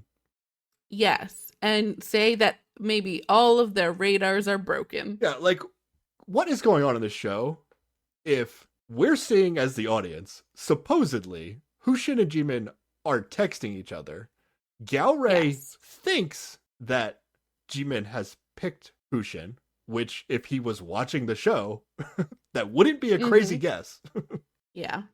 And then we like even get like a bunch of flashbacks to them being cute together because he says that she laughs a lot when she's talking to him. Yeah. So we get like 3 in a row of that. It was supposed to like justify why Gyaorai at least thinks that. Yeah. Yeah. And then like, is this such a bad guess by Gyaorai that they need to laugh at him? Like, I'm confused. My only guess is that she is still hung up on G1 to a point where like she got all her feelings out, but she's not prepared to let go of them, you know? Okay, so you think they're laughing because they both are like, no, it's definitely G1, and it's not because it's definitely not Hushin. Yeah. Because like based on like the friendship date I saw, like I thought they like maybe they're laughing because it's like, oh yeah, we don't like Hushin like in a romantic way. He's just a really good friend, and that's why they thought it was funny. I don't know. Maybe that does line up with some other things we've seen about how everybody's comfortable with Hushin. But I thought it was super unfair to Gyaorai based on what the show we like as the audience watching the show. It feels like Gyaorai's guess is not crazy, and then they just like laughed at him. So I thought that was kind of messed up. But I don't know. I'm starting to feel like she's not gonna pick Hushin. I don't know. And then who's she gonna pick? Either she'll just go at G1 or eventually this Mingyu thing's gonna come back around. I guess. Also, this angle that like nobody picks each other in the end. I'm intrigued by that your idea of just no. This is such a confusing season to edit because nobody's gonna pick each other in the end. That'd be amazing. Might happen. It could. Everybody's real bad at this. It could. Or we're gonna find out that G1 Yisu date that we didn't even know happened was like amazing, and they're gonna couple up and no one else will, or something ridiculous like that. And then after Galray says all these guesses and they make fun of him, Jimin just says like, she's reluctant to talk about it. I just feel many emotions. And then Galray says something like, do you think you have feelings for each other right now? I don't know if he's specifying a person, like there was a person that was eventually said, or if he's just saying like the person whoever that you're like, thinking about. yeah. Yeah. And then Jimin says, I'm not sure about that. If it was G1, she would be sure. Yeah, right? If it was Hushin, she wouldn't be laughing at his guess, right? Unless she really just wants to disguise it. And then who else could it be? Maybe it's been Gowry the whole time. It's Gowry really the whole into time. that those grandpa She vibes. is gonna Who flirt knows? with him sarcastically later, but maybe it wasn't sarcastic. Yeah. I don't know. Overall, though, like Jimin also seems a bit defeated at the moment, right? Like Yes. which the being defeated thing makes me feel Maybe like, it is Mingyu. Fuck. oh, I've convinced you. There we go. I'm planting seeds. I'm planting seeds. Everything I watch is through this lens of she's gonna come back around. But the thing about being defeated, though, like it would only really make sense to be defeated if the person she still wants to pick is G1, right? Because like, why would she feel because defeated? like she could honestly get Mingyu back in a second if she like Exactly. came in and was like, "We're doing this for real." Like, Yeah. absolutely. So I'm not actually convinced. Yeah, it's got to still be G1. I'm not convinced she's on Mingyu right now. I'm just. It's more of an edit prediction that it's going to come back around. Yeah. It's going to come back around at least to be a storyline. Whether or not she actually picks him, I don't know. Yeah, there we go. That's this little 3-person date that randomly happened at some point in time. I don't know. Yeah. I guess it did. Had I a guess ridiculous time to get coffee. They just Yeah. got coffee super late. I guess that's Yep. just what happened. All right. And then they come back to the house, and it is even later, and everyone is hanging out and eating. And this is when they decide that tomorrow will be amusement park day. Yeah. So it's the 4 people that are going to the amusement park because other people are busy. It's going to be Mingyu, Ji-young, Yisu, and Hushin. What a group. Yes. What a group we have here. Very awkward double date or something. Yeah. But who's with who? I don't know. It's not really a double date. It's more of a group date. Yeah. Next day, we're going to Everland. Here we go. Jiyeon is driving. Hushin is the passenger. Hushin is in the front. Yeah. Yep. Mingyu and Yisu in the back. Okay. Do you want me to go through this and then you can react to however you Yes. feel things? Yes. Okay. Yes. Mingyu first compliments Ji-young on her singing that she's going to be That doing she in the is car. Singing along with the radio. She does Yeah. seem good, Mhm. right? Okay. Yeah. But then maybe because Yisu got a little jealous, I couldn't tell. Yisu starts singing in the car. No, she starts humming. Yeah, Like, she doesn't she's even not really even sing. singing. Yeah. But that prompts Mingyu to say, also compliment her singing. Yes. But she was not singing the way Ji-young was singing. It was not the same. Then Mingyu compliments Yisu's jacket. But he like pokes her arm and says, "This is pretty too." And I think Oh, he says two? Yeah, like because I think he says like, "Oh, her singing's pretty," and then he like pokes her arm. He's like, "This is pretty too." Or they were talking about like outfits, and Or we didn't, something. we I didn't don't see know. that. Yeah, and who knows? But like, there is room for like maybe he's just saying her, or is he talking about the jacket? I don't know. Somebody does say that he's talking about the jacket, but I just think there's room in Yisu there says for... to Ji-young that he's talking about the jacket. Yeah, because we see a lot of Ji-young like looking in the back mirror to notice them being. Yeah, flirty that's stuff in basically the back this seat. whole car ride is like Ji-young wishes she wasn't driving, basically. Yes, for the first time. For the first time in this season, she wishes she wasn't driving. Absolutely. Yeah, I didn't take it as like, oh, it's some sort of like he's referring to the entire body that is Yisu, but Yeah, it could go it's either definitely way. not where my mind went. But I see what you're saying. And then, but the funny part was immediately Hushin then compliments Ji-young's jacket, which he is holding Because he's for been her. like holding it. Yeah, he's just like, "This is pretty." And it's This silly. jacket is also pretty. Yes. He's on fire. Here we go. Yeah, so basically, like, the whole date is like Mingyu's in the backseat with Yisu, and it seems like it's a fairly long car ride. So there's a long time if they were just gonna sit there and do nothing. Yeah, but there are specifically flirty things happening. All right, so I'll say what I thought the things were. There are definitely some Okay. big reactions from hosts, but this is what I thought was actually Uh-huh. happening. Next thing I have is Yisu is like trying to get some like music working on her phone or something. It's like I Yeah. guess they're like Bluetooth syncing with the car or something like that. Mm-hmm. And then Mingyu leans over her to like see her phone and like help her. Yeah. Or have we reached into the flirting territory? I mean, he was hella far over. I mean, you got to see what's I on don't the know phone. that he needed. I mean, he could have just been like, "Let me see it. I can probably figure it Oh, out." okay. Or whatever. All right, But you're you know, getting in like, there. like there are different ways you could go about that. All right. But whatever. This is a low level thing compared to Okay. some shit that's about to happen. Then maybe because she's distracted by what's going on in the back seat, Jian has to stop suddenly in the traffic. And she does the mom arm where she like puts it out in front of Hushin to make sure he doesn't fly forward Ooh, too much. was it all intentional? No. I just thought it was cute that her instinct was mom arm, save Hushin. Then this was weird. To me. Yisu then like leans over to Mingyu, whispers in his ear. Jiyoung would definitely see this, by the way. Yeah. Yeah. And she says, "Don't you think I'm a better driver?" And then he nods. And then Mingyu just like, I don't know what you're supposed to do if you're Mingyu in this spot, but he just nods. It is. Like, to me, it's like Awkward a and really weird move by Yisu that she was like, Oh yeah, yeah. I know how I'll win him over. I'll remind him how great of a driver I am. It's so weird. Which we talked about being a thing, but to have to point it out yourself is a little. And like anytime you're out here like trying to throw shade on somebody else, Oh yeah, not a that's good look, super weird. You know, too. like even Yeah. though like Hushin's definitely out here doing that. Also, but- our vibe was that like maybe Yisu wasn't that great of a driver when we were watching her before, wasn't it? was it? I thought we I don't know. like the host like made us think that she was like a cool, good driver. But like when I was really looking at it, it felt like she was having moments of difficulty. Like she went down like the wrong street and had to like back up. Oh, Yisu's whole situation. Yeah. Yeah. That's right. So- Okay. I don't know. Then Hushin announces that he has a song that he wants. Wait. You missed a Okay. very important thing. Oh, I did. Okay. A big thing. The biggest thing, I think. Oh, wow. For me. Wow. Okay. So- I don't even know what this is gonna be.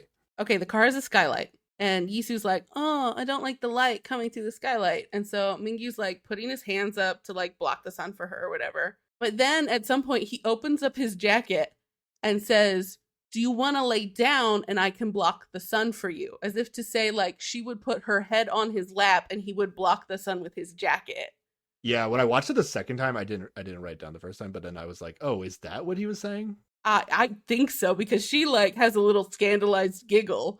And then Jiyoung is like, "Everyone, let's just endure it for 30 minutes." Like, it was a little ridiculous.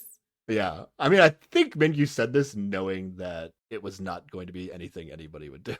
Like, Oh, yeah. And then he's like, "Yeah, I was just joking." But it was like, he's trying to like out It was- Hushin. But he went a little crazy. but like, why would you say this to the person you theoretically dumped yesterday in front of the person who you had the best date ever with? What is this man? Their relationship's supposed to be secret. He's covering it up. That's a shitty way to do that. Don't let them see. Don't let them see. I know how to hide that we have a secret relationship. I'll make the person I'm in a secret relationship with feel terrible. Yeah, no.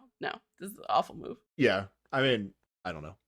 I didn't read too much into it. I mean, if you go on a group date and someone really likes somebody, like at some point they're going to be jealous of like, unless he just is full on. Which- I'm not going to interact with Yisu. No, like it is fine if like the whole previous scene didn't happen where he like broke things off with her. Like that's where I'm just like, this doesn't make any sense. So you're not upset that he's annoying or that he's bothering Ji. Yeah, yeah. You think it's not like, fair to Yisu that he's doing it? I think I just don't know what the fuck this man is doing, and Oh, maybe you're I'm just just mad at the confused. show. Yeah. Oh, okay. I'm like, pick a lane, dude. Either you're gonna break it off with this girl or you're not. And also, like, I don't know that you gotta flirt that hard, even if it's a group date and if you're dating both of them, like you gotta be conscious of the situation. If you like, it makes it feel like he's not actually serious about Ji Young at all. Because like, if I had two people I was going on a group date with and I was equally serious about them, I would not do too much with either of them in front of the other. You know, I would be like, let's have a nice, neutral, pleasant time, please. Here's the thing, though. I think you put Jimin in the car instead of Yisu. You put Jumi in the car instead of Yisu. He probably says the same thing. Like, it's not a Yisu No. specific thing to say. No, I feel like he's not acting in a way that we've ever seen him act with like Jumi. I think. I mean, he's just being goofy. He's done this before, hasn't he? Has he not? I mean, not with like Jumi. With like Jumi, Like, he was he's done like, it. he was like, your ear could fit inside my ear. Like he said weird shit. Okay, all the well that's time. yeah. But nobody's gonna look at that and be like, "Oh, that's some flirting," you know? Like, I guess I don't know. there's more. There's more. He continues. So it's not just this car shit. Okay, I didn't write this down, so I didn't have a everything that's gonna happen at the park. I think I have an explanation for, but all right, Okay. let's get to it. This is good. But let's get to this Hushin move because Yeah. I love this. Hushin This is great. announces he has a song that he wants Mingyu to hear. Yes. The song he chooses is called "That XX" by. IG Dragon. G-Dragon. Yes. Are you familiar with the song? Or did you look it up? I'd heard it before, but I looked it up. It is basically a guy being like, "Hey girl, I saw your dude. He's definitely cheating on you. Why don't you break up with him and be with me?" And there's like a literal lyric in here that's like, "What does he have that I don't?" So it's like kind of the perfect song for Hushin. Yeah, the XX is. I think it's supposed to be like a bad word that doesn't make the song. Yeah. But the translation I got, Jiyeon instantly starts laughing when the song comes on. By the way, Yes. this is the chorus translation that I found, at least that I like the best. hmm It was, "What does that bastard have that I don't? Why can't I have you exactly? That bastard doesn't love you. Until when are you going to cry like a fool?" Yeah. Which is great in this moment so good. when this man is back here flirting with this other woman and he can just Oh. be like, Oh, I see. "Look at this fool. I wasn't really considering You the should flirting be part, with but me instead." the like, what does this bastard have that I don't have, is something that Hushin's been saying for a very long time. Oh, absolutely. And Hushin looks super proud of himself when he plays this song. After like they get to the chorus or whatever, like everyone laughs. Maybe not Yisu, I'm not Yeah. sure, but Mingyu is definitely also laughing as if like he's in on this joke that Hushin like hates him. Like Yeah. like I think he even says like, "Oh, this is your concept, right? Like this song is you, right?" like this is it's a fun rivalry that they have. Like I don't think Yeah. Mingyu was reading into like the cheating aspect of this. It was just like Yeah. it was just like Hushin like always trying to show playfully how upset with Mingyu Yeah. he is, basically. But Exactly. Mingyu's in on the joke, so it was like super funny. Yeah. All right, they arrive at Everland, right? And so they must immediately buy headbands because if you go to amusement park, you have to buy the animal ear headbands. Those are the Yeah. rules. If this was a double date, I Uh-huh. will give you that. Like, it does seem like the couples would be Hushin and Jiyeon and Mingyu and Yisu. That is largely how the pairing up happens, where those are the people walking together for the most part. Yeah, but it does start out as them walking out together.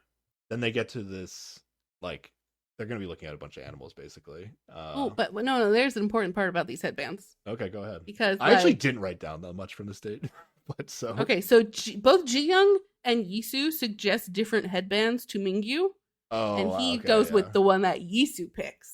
So it's subtle, but there you go. Yeah, what's interesting, I did notice that, but I'm curious how Ji-young would have reacted if like she 100% knew that Yisu picked it, but it seemed like Ji-young suggested a headband and he like didn't like it, and then Yisu gave him a headband and he liked it, but then Yisu called her over like she wasn't paying attention and was like, "What do you Mhm. think of these?" And then she like gave her thumbs up of approval, as if like Yeah, I guess. as if like maybe but- she also thinks that she picked them. You know, like she doesn't know if like Mingyu picked him and then she gave the thumbs up. You know what I mean?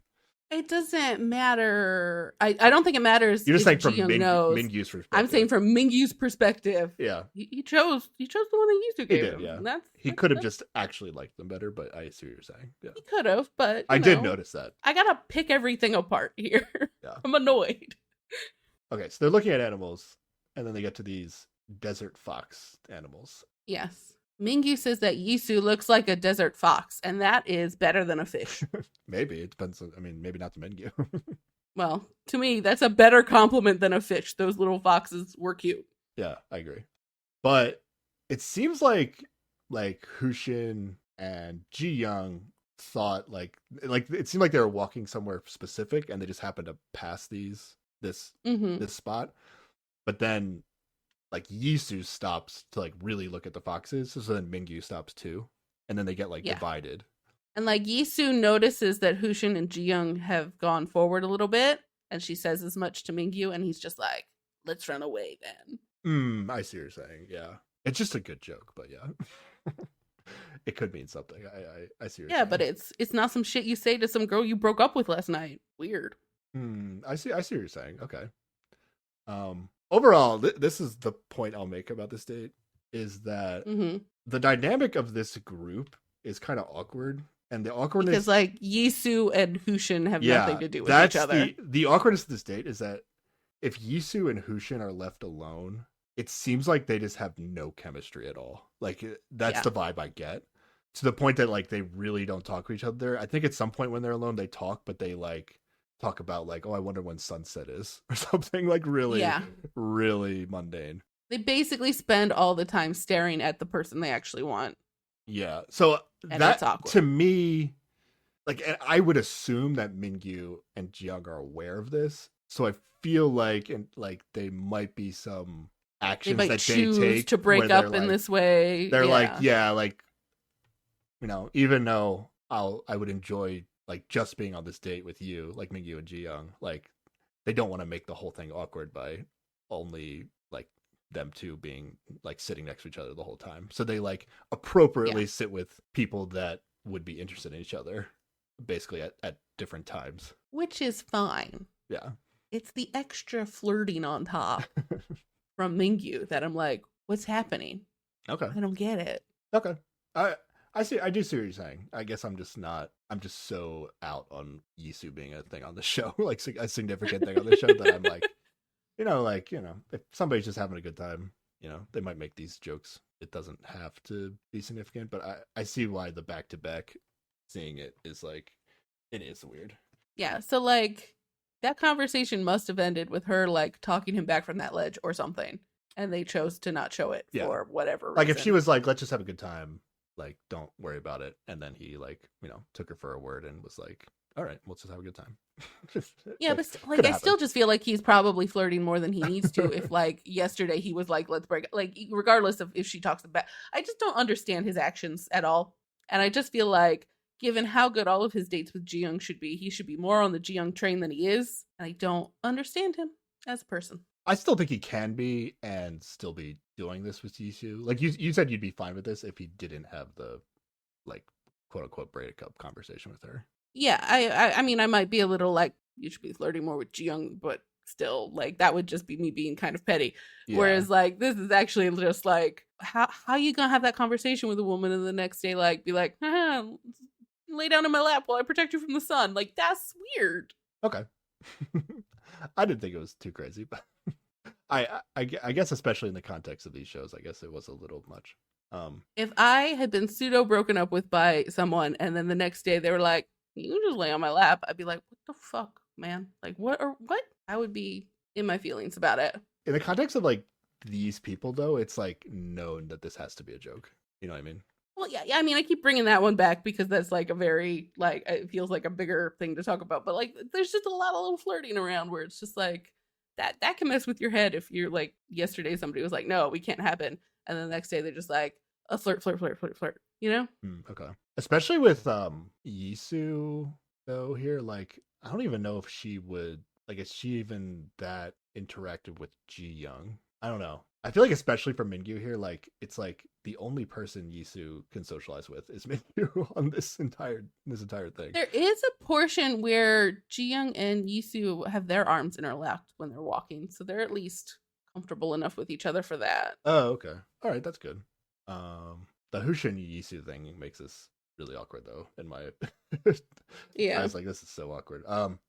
Yeah, we see like these moments of, it's reasonable that Jiyoung might have moments of jealousy, even if Yeah. if she is on the same page with Mingyu, like you're probably gonna feel something. Yeah. Then some shenanigans happen when they go somewhere. If you want to explain that, did you want to explain the safari? So yeah, they're like waiting for this bus, and the pairings have switched. So Ji-young and Mingyu are standing next to each other, and Hushin and Yisu are standing together and staring at the other two awkwardly. And when the bus rolls up, like Mingyu goes to get on, Ji-young goes to get behind him, but Hushin like slips in between them while they're walking into the bus. So then Mingyu sits down and Hushin sits down in a different seat. And then Ji-young chooses to sit next to Hushin on this bus instead of Mingyu, which is probably back to this is the pairing that makes sense on this date, given that the other two don't. That's what I would mesh at think it all. is. Like you could see it as like, oh, she's actually like, jealous and annoyed with Mingyu, so she's like actively It might be like that. like trying It could to be just she's sensitive to the situation. Yeah. It's not really clear. To me, it seems like Jiyoung would be sensitive to the situation, but I don't know. Overall, like this, like some stuff happens on this whole outing, but like it just really didn't move the needle for me in terms of my thoughts on people. But It just confused me It's about confused me. Mingyu because, Confused like, about what the fuck Mingyu. is him? Yeah. Yeah. I mean, we do you're supposed to find be out, confused about Mingyu. I guess, but this is not in a way I anticipated to be confused about him. Like, I'm supposed to be confused about who he's choosing, not why he would break up with someone and then flirt with them the next day. But what I am not confused about are his favorite animals, because we find out in order that his favorite animals are a reindeer, a humpback whale, and then owls. So there we go. Oh, It's a is fun that what he little said? piece of I this literally just like this date started to get a little non-consequential, so I was like, Yeah, it was just silly that he's like, these are my favorite animals in order. And so yo, I had to write it he down because thinks it was about silly. things, man. Yeah. It's a reindeer, a humpback whale, and then an owl. They stay out all day, and then it goes into the night. Yeah, they've got roller coaster time, bumper car time. There's fireworks because, it's an amusement park. And There that's is pretty there much is it. like a moment where they're on top of like a hill and they can oversee like the whole park. And then Jiyeon sits Yeah. down on a bench, and then Mingyu joins her, and then like they leaves Yisu and Hushin awkwardly, where like Yisu sits on another bench. Hushin doesn't sit with her on the bench at first, like just goes and stands. Like leans over Yeah. the wall. Yeah. Eventually joins her, and then it really seems like Mingyu and Jiyoung like would have sat there for a very long time and enjoyed the view. Yeah. But then absolutely. Hushin's like, "Should we get going?" And then they're like, "Oh yeah, okay." And then Mingyu said something like, this was so nice. I wish we could stay." Yeah. And then she's like, "I wish we could come back here at night." Like I don't know. It still feels like there's some successful flirting going on between them, and it makes sense Yeah. that like every moment with Mingyu and Yisu they're gonna show on this date. That's It's true. like a very long day when we're seeing very little of what happens. So I don't know. I didn't read too much into this whole thing. Yeah, I didn't read into it in terms of who he's picking, but like just again that I gotcha. the 2 day differently. I don't get what he's thinking. All right, now it's time for Jumi and Gyaore to go on a date. Just them two. Let's go. Yeah, apparently they didn't have work, and that's not what they couldn't come to the amusement park because they had a date. I think they had Yes. work, but they just went like they only go. A date afterwards. They Yeah. just do dinner and drinks. So I think they just did it after work. Okay. But it is the same day as the Amusement park day. amusement Yeah. park, yeah. All right, they go to a restaurant. We do get a flashback of like Jumi gifting Gyaore some like fabric posters that she thought would look good in his cafe. So like Yes. there's some attempts Jumi has been making, I think. And they're also like eating dinner alone in this flashback, and Gary says like they're like a married couple in an empty Oh yeah, mansion. yeah. Which is kind of what Hushin said to Jiyoung, but like he's not meaning it in that way. Like he's just joking. Yeah. Whereas Hushin is like, there's always an element of truth to his jokes. Exactly. I was like, okay, maybe there's a chance with these two. That's what I wrote Yeah. down. But nope. Yeah, doesn't seem like that's what's gonna happen. I think they're still in the flashback. Jimmy says, "Oppa, can you not tell how I feel either?" So they must have been talking about how he can't tell how somebody else feels. Galatasaray says something extremely cryptic, but basically Yeah, seems like every day's different, and the past is the past. So how could I know what you feel now? It's like, yeah. oh, okay, Basically, it seems sure. like he doesn't know, or at least he doesn't want to talk about it. If he does, Yeah, I think he doesn't want to talk about it. Jumi says, "Have you decided?" It looks like you did. That's why I felt hurt because it was so transparent. Galray is silent for a while and says, "I don't know what to say." AKA, I've decided. Yeah, it's like, sorry you got hurt, I guess. Yeah, Oops. it is tough. Like, Yeah, I don't know what you're supposed to say. I think Galray does okay. So they're gonna go on this date, and it's kind of like both of them know what's gonna happen on this date, yeah. kind of thing, but they do it anyway. And because I guess Jumi knows it's the last, like what's gonna happen, she finally is gonna like kind of outright Be say, very direct. Yeah, yeah, yeah. So back to the restaurant in real time. They start out still kind of cryptic though. Like they each talk about how they felt in the moment that they realized they liked the person they liked, but they're like not saying who it is, right? yeah. But he's clearly talking about Ji Young, and she's clearly talking about him. So Yeah. and we do get flashbacks to those theoretical moments.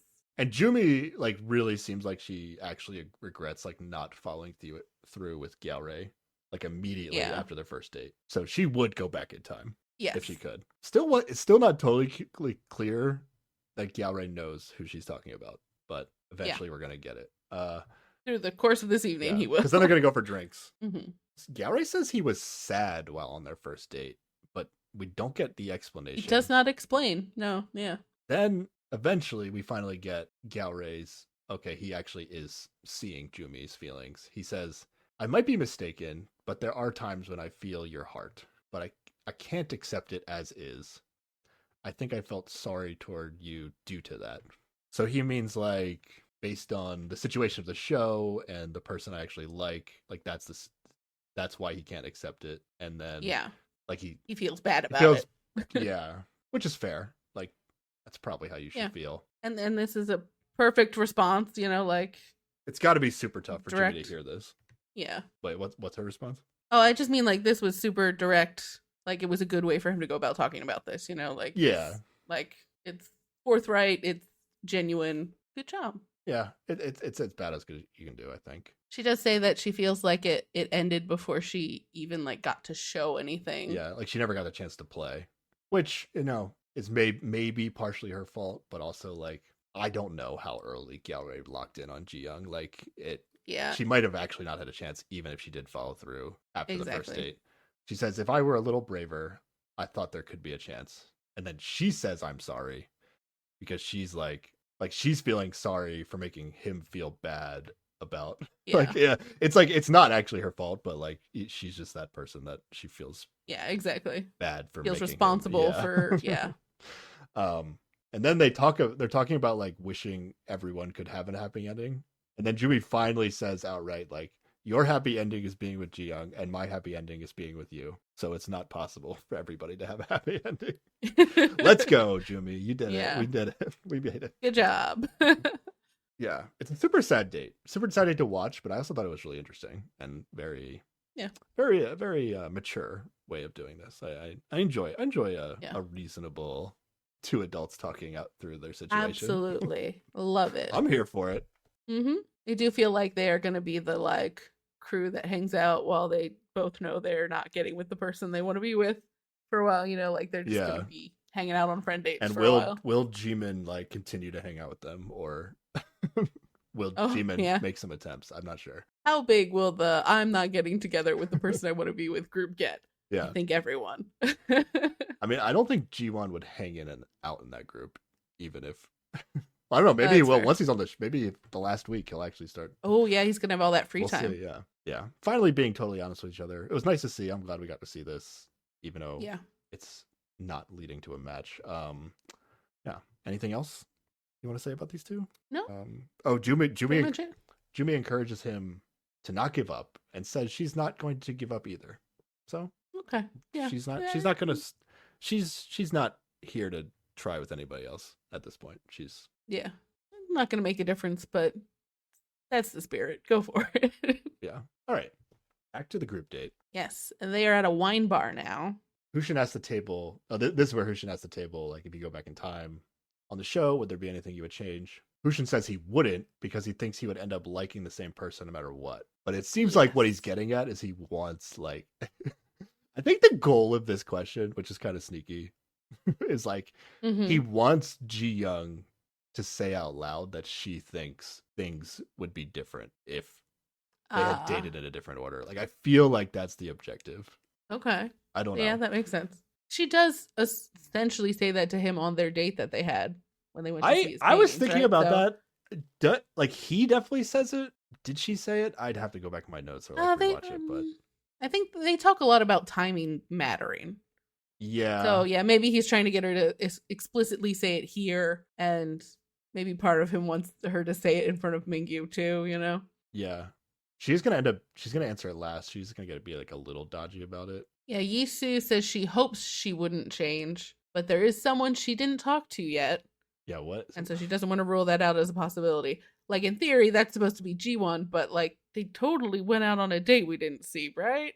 That's Right? how I feel. And it's like she's literally on a date with Hushin right now, so like it can't be Hushin, Yeah. right? But like it's not a one-on-one, so maybe she's like, I want to talk with him one-on-one, but like they have like no chemistry. Like Yeah. it's like she went on a date with Yao Rei and they just talked about strategizing around the people they like. And then she's talked to Mingyu for sure, right? Like A lot. Yeah, to me, yeah. my question is what's a Yisu? Like I don't know. I don't know what's going on. Yeah. I don't know. Maybe she just arrived home with G1 coincidentally that other day. Seems unlikely, but maybe. Or maybe she does mean she wants a proper one-on-one date with Hushin because this group date was weird, and the only other time they've spent together outside of the house, they went to fish her phone out of a trash can. So you got to be able to do better than that. Yeah. I don't know. Maybe we're just wrong about the J1 thing. I don't know. Yeah. I'm like super confused why Yisu would be casted on this show. Like either they just had a really bad read of her personality or she's acting totally different than they expected or I'm not sure. Or it's about how the end of she's actually going to be significant in the end of the show and they have to edit her out. Maybe. I don't know. Time will tell. Maybe. Oh, she mentioned something about like it's only right that she takes time to observe everyone's charm. And Yeah. then Ji Young's like, everyone has a unique charm, yeah. Like all the guys. And then Yeah. Mingyu's like, well, what's mine? And Hushin's like, you don't have any. I'm more charming. He like jumps in before Jian can answer the question. Yeah, absolutely. Everyone cracks up laughing this time. This Yes. is a good inside joke. I like this. I like this dynamic that they're all on the same page about Hushin's Yeah. feelings. It's like kind of sad, like Yeah, a little bit. like Yeah. from Hushin's perspective, but he's just like making fun of himself almost, like to like cover it up. I Yeah. don't know. And then Mingyu also says, "I hope I wouldn't change too," which is what Yisu said. But like, I don't know how to I think interpret that's that, but it's like, that's some weird shit for him to say, right? Like, because yeah, if he's at a point where like he's sure G-Min's not gonna happen, you would think he would want to have started earlier with somebody else and not like gotten real close to her and then deal with this like pain of like that not working out or something. Like, really? Mingyu doesn't want anything to be different? it depends how you interpret the question, but I think that's definitely what the show is trying to get us at. And like maybe, if anything, this might be what bothered Ji Young the most about Mm. anything he said tonight. Like she's reading into the like you're saying.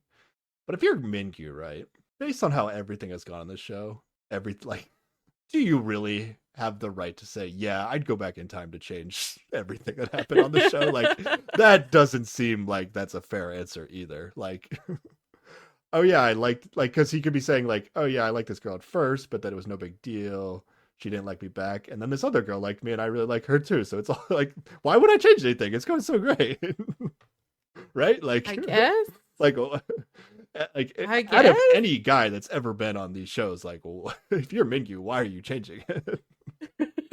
Well, because like it's literally the one person he actually wants to be with is the one he can't have. Yeah, but like you can't go back in time and change that. I mean, he could choose to not get invested in her instead, and like maybe it would like that initial spark of ooh, she's interesting isn't going to be as like difficult to get over if he doesn't like spend any I guess, time but with if that her, like, I mean, if like ultimately that path that branch of time still got him to a relationship with Ji Young. Like, why would he say I want to change it? You know. Now I understand from like Ji Young's perspective, this could be confusing because she's not maybe 100% confident that Mingyu is like picking her at this point. But if Mingyu has like kind of like turned a corner and is on Ji Young now, like this is a fair way to answer the question, especially if you're somebody that doesn't want to elaborate. But yeah. Yeah, that is like if he could elaborate a little bit, like just being like, maybe the way I got here isn't perfect, but I'm here now and it's good, or something, you know? Maybe we get Ji Young and him talking through this at some point. I don't know. Okay. And then it feels like Ji Young also feels the same way, maybe, but she doesn't want to say it outright in front of Hushin. But she says like she wants to change, but once she starts developing feelings, they keep growing. So like to me, that sounded like she doesn't want to like Mingyu, right? Is that what she says? Well, she said, I mean, I have it written down that she says she wants to change. Like, she would change something. I'll go look. Okay. I do remember a line like that, but I didn't interpret it that way for some reason. I want to change, but once I start developing feelings, they keep growing. Yeah. So, like, I'm not exactly sure how to interpret that other than, like... That is a weird thing to say, you're right. Maybe today she's not happy that she likes Mingyu. My only thought, maybe this is why I didn't read it like that the first time. I think my thought was like, oh, she's saying like, I wish like things had gone differently. Not necessarily that like my, like, I don't know. Maybe it is what you're saying.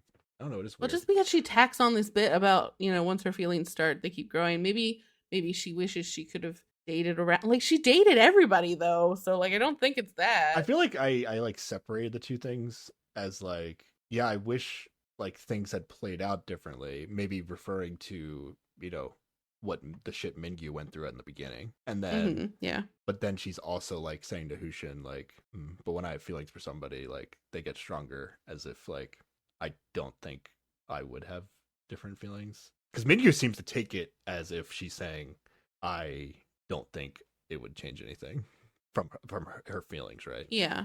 So yeah. I don't know. But it could be the fact that she would sure. want it to be different feels like that should matter. I'm not quite sure how to read it. It reads as like she's saying she wished she had changed, but it I don't know. It could be a translation with the just based on who Shin chooses to interpret it. It seems like he took it as like bad for him. Yeah, I think it's fair that it's bad for him. Yeah. I don't know. That's a good point though. It's definitely an odd translation. All right. This group date's finally over, right? Yes. All right. Back at the house, Jimin returns. No one else is home. And so she just goes to sleep, basically. Yeah, fair. But then Jumi and Gorei come back from their date, and Jumi comes up and tells her, oh, she told him everything. Yeah, Jumi is so excited about this date that definitely went bad for her. And I thought like Jumi was like super cute in this moment. Yeah. Like she's just like, it's just like a weight lifted off her chest, and now she's like, like I don't know. I feel like we're getting a better Jumi now that she's like free of the the shackles of the TV show now. Yeah, she did her best. She put her effort in. She's reached the end of the road. She's so happy after that really bad date. That's so good. She can just chill for 2 weeks now. Yeah, that's awesome. All right. Yeah, so Jimin, and Gyaorei end up in the playroom to watch a movie and wait for the other people. And this is where Gyaorei asks Jimin who she was thinking about while waiting. And she like winks and like finger gun points at him and says, you, in a really over the top flirty way. And it's very silly. They all laugh. And it's just like, I guess she really doesn't want to tell him how she's feeling. Jimin asks Gyaorei if he knows how Ji Young feels. And Gyaorei is like, it seems like he says he's given up on trying to figure out how she feels. Like, you know, he's made up his mind. It doesn't matter how she feels anymore. We'll just see. That's a very mentality of like, I don't think it's going to go my way, but I've made my decision. Yeah. And then he goes into like full grandpa mode and calls her like a young lady and says he thinks she's lost. Yeah. Even Jumi admits that she can't read Jimin anymore. Like even Jumi isn't confident. Like she laughed earlier at the Hushin thing, but maybe now she's like, I don't know. Maybe Gyaorei was right. I don't know they both seem very confused about Jimin at this point. Yeah. I'm very confused about Jimin at this point. Fair, yeah. It's fair to be confused about her. And then this is the translation we get from Jimin. Jimin says, but I don't even know how Hushin Oppa. I don't even know Hushin Oppa's heart. Yeah. So it again, it feels choppy because she's starting a sentence with but, unless she's like referring to his suggestion that it's Hushin that she likes. But like it comes off as like, oh, out of all the people to talk about, she's talking about Hushin. But it might have been because part she's of leading it with a thing, but, yeah. it's like, I don't know. It seems choppy. I feel like we're getting like Mingyu in the last episode. Now it's like Jimin in this episode where we're not seeing the full picture of Jimin right now. Yeah. Yeah. So it's suggesting that like, oh, she's on Hushin right now, or who knows? I don't know. Yep. Then the group date gets home. Jian and Jumi and Jimin are in the makeup room, dress room, and Jiyoung says, "I don't know where my heart is going." So, despite not moving the needle for me on this date, it seems like something happened in Jiyoung's head on this date. She's also, they have to be just like exhausted. It's so. Oh yeah, it's a long day. Yeah. Is it like, do you think it's jealousy? Like jealousy about her, like she's not as confident about how Mingyu is feeling now, or does she actually have feelings for Hushin, and that's why she's saying this? I think the show wants us to think that she's not sure about Mingyu, because we did see a lot of her looking in the rearview mirror while they were flirting and being like, what the fuck's going on back there? Yeah, like I didn't see anything that would make me think she developed feelings for Hushin. Like her dates, one-on-one dates with Hushin were way better than whatever this group date was. And this, yeah, absolutely. I think, the jealousy angle makes more sense. My best guess is she's reading into his comment about he wouldn't change anything. But that doesn't really line up with the jealousy thing with Yisu, because like the not changing anything is like talking about Jimin. So I don't know, like, is she... It might just be like all of it. Is it all of the things that she's just like, everybody likes him, and he seems to like he even said the day before, like, I could be with anybody except for Jimin, and like, yeah, he did say that. That's true. It's a whole lot of weird shit to be worried about with him. Yeah, to me it feels like she's probably annoyed by the Yisu stuff, but wouldn't read that much into it. And then maybe she, like, the main concern, it feels like it should be Jimin for her. That's at least how I feel. Yeah. And then Hushin brings up the same question that about going back in time, but with Gyeore, Jimin, and Jumi once they all get together. Yeah, Jimin and Gyeore have no regrets. And Jumi's like, I have something, but I'm not going to tell you what it is. We know what it is. Yeah. Gyeore knows what it is, but she doesn't want to get into it with everybody else. Yeah, exactly. All right. Well, time for texting. Good. Yeah, this bullshit texting. First time of the season, or maybe the first time that they're doing at the end of the episode, where the hosts are gonna do these predictions individually, not a group. Yeah. Okay, I was like, okay, if they're doing it individually, that means they're getting 6 guesses. Like, some people are gonna be right, but like some people will have to be wrong this time, right? Yeah, absolutely. Thankfully, that is what happens. The results are the exact same as last episode. Are they? Yeah, they are. No, wait. Did Hushin? Yeah, Hushin did change last time. Okay, so we've got Jiwon picking Jiyoung, Jimin picking Hushin, Jumi picking Gyeore, Jiyoung picking Mingyu, Yisu picking Mingyu, Gyeore picking Jiyoung, Hushin picking Jiyoung, and Mingyu picking Yisu, who he kind of broke up with, but then flirted with her all day. So what the fuck is a Mingyu? So I don't get it. The results of the predictions this episode are 2 of them got all of them right. And then I didn't see what they actually picked, but I'm guessing who Mingyu picked was the last reveal, right? And I think a lot of people got their predictions busted by that. Some people got busted before that. Busted earlier. Yeah. Okay. Yeah. But even the host this time, one of them says, I think Mingyu is playing games with the viewers. like all of them, like Sang-min is like visually upset about like, so they've actually gotten to the point where they're angry now, like me. Like they're like, this doesn't make sense, right? Like what's going on? Like even the hosts are starting to like think about conspiracy theories as to what is going on in this house. Yeah.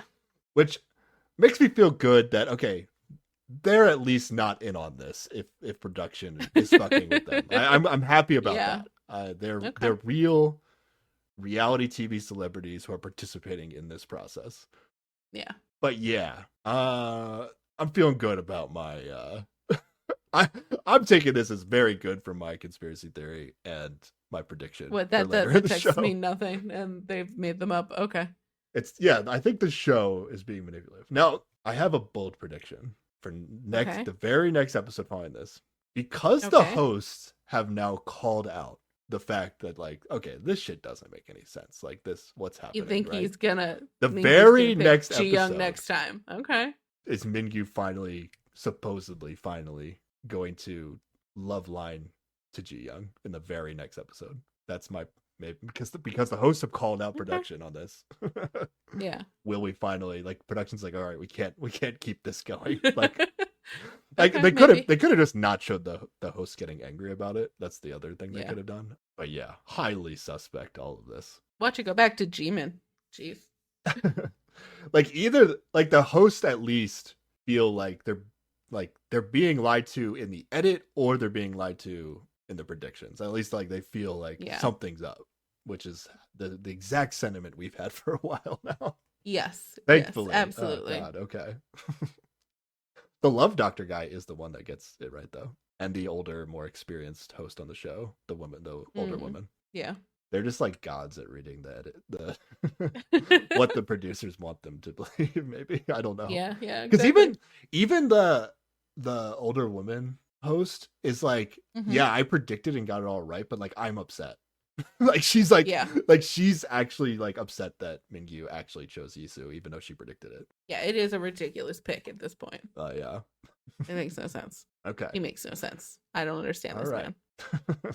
Someone explain it. It doesn't make sense. All right, we're recording this too quickly from the last release for people to actually give us feedback on my conspiracy theories. But you know, we'll Yeah. see what people say, especially after this episode. Yeah. That shit is highly suspect. And the fact that the hosts are actually like bothered by it, and like I don't know if they've ever expressed being bothered by it in previous seasons, Yeah. Yeah. makes me almost think that okay, maybe something unprecedented has happened on the show in a way that the show Like nobody pairs up at the Exactly, end, like, so they no had one to is- do nonsense. no one is going to pick each other in the end, so they're doing a brand new edit strategy that they've never had to do before. And they really have to like hard sell that like okay, these people are actually matching up, and then wait, oh no, none of them pick each other. I don't know. Yeah. I'm sticking with what I said last episode. Mingyu will pick you. The person I'm more interested in figuring out right now is actually Jimin, and it still feels Okay. like she might just pick Jiwon at the end and say like fuck it, but Yeah. because we haven't gotten anything concrete with Mingyu yet, but I'm still waiting for it. Still waiting for it. The Hushin, it just feels wrong for her to picking Hushin in the end.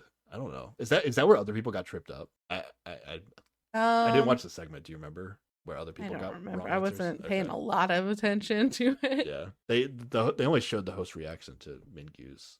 Or at least in the part that I watched. I guess they probably reacted to all the reveals, but maybe it's I worth me think going. back to somebody at watch this least one. thought Ji Young was switching to Hushin, and that might have been it. Oh, really? That's yeah. I forget. That would have made me mad for sure. Not even just like the. I don't even know if the show would be fucking with us at that point. I'd just be like, no, I don't give up. We need this to happen. No, I'm like, you can give up on Minkyu. He doesn't make sense to me. What relationship are you rooting for if you are rooting for one? Like I'm genuinely, I think at this point rooting for Mingyu and Ji Young, They are very cute in a bubble. which is But, what they would like- be after the show's over. Yeah. Yeah, but he keeps doing weird shit because all these other girls like him, and it's just making me annoyed with him. So it's harder to root for them. But like when they're on a date, it's so fucking cute. I love these nerds in love. It's great, but just the rest of it is making me less happy. Is there about anybody it. you want to see somehow, like reality out the window? Who do you want to see together? I mean, I do like a Ji Young Hushin pairing. That's nice. Okay. Jumi and Gyore together would be nice. Yeah, I'd like to see that one too. I mean, it could just be like, Galray's like not actually attracted to her at like Yeah. a level that we can't really understand it. But Hmm. yeah, their one date together was probably like my favorite Jumi date of the season for sure. Yeah. Probably the best Galray date too, right? Oh yeah, absolutely. Yeah. Yeah, I think that's all I got for people I want to see together. I wouldn't mind if like the Jimin Hushin thing turned into something that felt more authentic, but like as it is now, it doesn't feel like there's much there. You know? Yeah, I was on board, like going in this episode, like I was on board with that happening in the end. Like I was like, okay, well, that's a good second couple to get out of the show. Like if we get Mingyu and Hmm. Jiyoung and Jimin and Hushin. And then this episode happened, and I was like, I don't know. It just didn't seem right anymore. It's yeah. It doesn't seem like there's a spark. It seems like they're just sad folks hanging out together. You know? It's also like weird to me that like the relationships that don't make any sense are the ones that every week have been like the two people picking each other, right? So Mm. like Yeah. Jimin and Hushin have picked each other who knows how many weeks in a row now, but like we don't really get their relationship. And then Yeah. Mingyu and Yisu have been picking each other for the most part. There was like one Jumi switch, but like that one doesn't really make any sense either. And like I'm gonna believe what I'm seeing with my eyes like on these Mhm. dates before I'm gonna like rely on these love line things at the end of the show. Yeah. Like, yeah, it just seems wrong. Maybe we're just gonna be furious at the end of the season.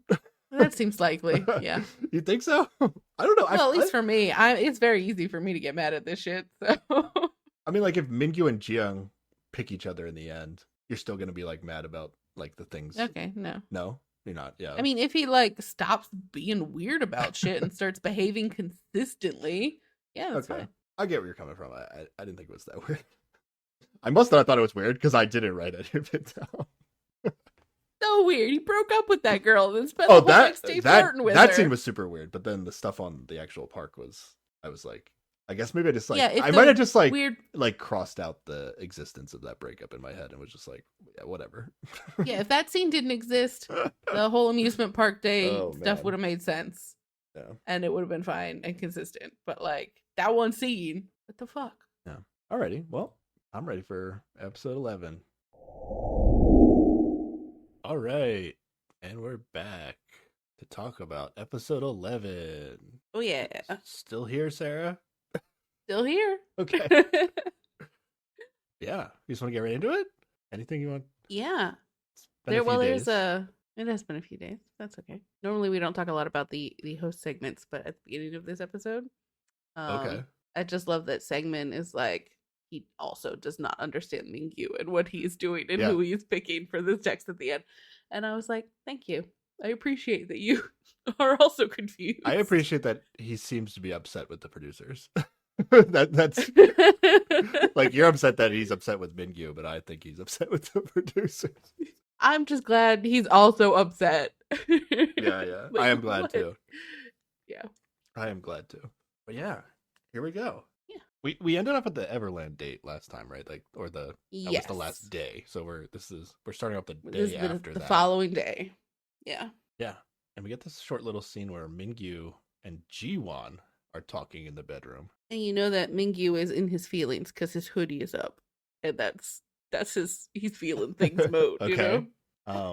And then they start talking about Jimin and how she was alone yesterday. So they're talking about this. And then I think it's just Mingyu is just talking at like I don't know that Jiwon says anything during this whole thing. I think Jiwon At least that we brings up see. Min. No, Jimin it's being Mingyu alone? brings up Jimin. He's like, you know, she was home alone all day yesterday. I rewound it to make sure. You always make me do this, 100%. Sarah. You always make me do this. But I rewound it to double check because at first I did think it was Jiwon, but he's actually like drinking a beverage while the words are being said. So it's definitely Mingyu that says that Jimin was at home alone all day when everybody else went to Everland or work. You might be right. I actually rewinded it too, and I saw his lips move, but he's like opening like some packet. I think his lips just moved, but it is Mingyu talking now that you mention it. Yeah. Okay, well, that makes it even more interesting, I guess. Well, I thought it would have been more interesting if like G1 was like, "Oh no, I'm so worried about that person." Like maybe finally Oh this no, would fuck weirdly that. click into place. That shit's not happening. Give up on that. What's more I mean, yeah, interesting is if obviously. Mingyu is gonna pick Jimin in the end. That's I mean that is not a thing that I doubt. Like if he sees there's a possibility, I've always thought he would pick her. yeah, but it's more interesting towards the end of the season than Mm, trying to see if yeah. G1's gonna come back around on Jimin. That's not happening. It just would have been such a surprise. G1 is done, and this bet I could definitely be done with G1 after this episode. I think his story arc's gonna be Okay. fully really. although we'll talk about what's gonna happen next episode, so I don't know, maybe something will happen. Yeah. So what Mingyu says though is, I think I should have a proper conversation with Jimin. I started to develop feelings for her, but they were never properly addressed. Which I guess is true. Yeah, at least from Mingyu, probably not in a satisfying way. Yeah, it's just they went on a lot of really excellent dates and she never picked him and he went, bah. And that's pretty much what happened. Certainly not in an obvious way. Like we're gonna get into like people not realizing when maybe they should have Mm-hmm. Yeah. later, and those were at least a little bit more obvious than I think Jimin has been. But really, I don't have too much fault for anybody in these situations. But yeah, okay. Well, we got a little hint here that maybe Mingyu is still thinking about Jimin. Yeah. Okay. Or maybe he just feels bad that she was alone, and he said some words after that. I don't know. No, I think it's because he talks about, how his feelings were never addressed. I think this is not necessarily, he might feel bad, but I think it's still just he likes her and he still wants to like sort that out. Is there a reason he might be saying this to G1 though? That like it seems like he's saying it out of nowhere, I guess, but like Yeah. I'm he's just saying gonna to assume that none of the G1, I other don't guys know. are there right now or something, and he's like, "Oh, here's someone who will listen to me, who I know is not into her, so whatever." Or he knows that Jimin's into him. I don't know. Maybe maybe I'm speculating. Maybe there's a chance G1 got his something edited out. I doubt it. Nah, whatever. Okay. I'm moving past it. All right, and then next we get a painting scene. You want to explain? Yes. You want to explain the painting scene, Sarah?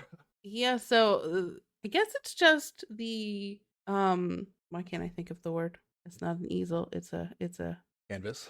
yes, the canvas that was there that showed up when like right before Hushin showed up. That was his secret thing or whatever. Yeah. I guess they just started painting on it at some point because we get a flashback to when they first start and like Hushin's like, "Oh, we're painting the signal house," and he's like, "I'm gonna paint Mingyu outside so he can't come inside." Yeah, And that was a good one. it's mostly just him and some of the girls painting for a while, but we do through this episode see G1 is also contributing, so I think it's supposed to be everybody's supposed to participate in this painting they're working on. But Yeah. also Hushin says he's gonna paint Jimin coming out of an egg Yep. for reasons. But she seems to think it's funny, so yeah. Which ends up her like being the egg, right? Yeah, we get to that later on, and it's less coming out of the egg and more of a this is Jimin as an egg. So Yeah, there you go. Okay. They're also like pressuring Mingyu to paint something, it seems like. But he does not seem to want to, so It seems like they we'll see if he ever want gets to around to it. draw a caricature of each person in the house, and then everybody has to do at least one person. It seems like they're trying to get Mingyu to do Jumi, if I recall Oh, correctly. yeah, I think don't so, know. yeah. So maybe they're I don't know. Maybe I hope we get to see this painting when it's finished at the end, right? We have Yeah. to. There's too much. Yeah, They've yeah, invested definitely. too much time in showing us this painting to not show us. It's gonna be like in the background of wherever they make the final decision or something, like just it's gonna be somewhere. I or want a like their full final like screenshot dinner of it. together or something. Okay. But then we're down in the kitchen, and Mingyu is going to come help Ji Young make rice for lunch, it seems Yes. like. They are in the little room behind the kitchen that has the second sink. Oh, and yeah. It's like the mini kitchen or whatever. And the laundry room. Yeah. It's also a laundry room, yeah. Yeah. So they're like tucked away together while everybody else is at the table, sort of eating something else, I guess. And we get a lot of shots of Yisu making a face. Maybe making a face? I don't know. Does Yisu make faces? Like, like I get think that she so. could be annoyed or thinking about them back there, but also she could not be. I don't Well, know. the edit is trying to tell us that she is annoyed. Of course, yeah. And at some point, she does stand up and she's like, I'm going to go do laundry. Goes to Checking the on the little laundry, room. Yeah. Like, peeks in. They don't really, like, notice her. And then she just immediately leaves. So I mean, like, I guess she I'm- just but wanted if to she see was what was just up. checking to see if the dryer was done, like that's as much time as it would have taken. Oh, is that what she said?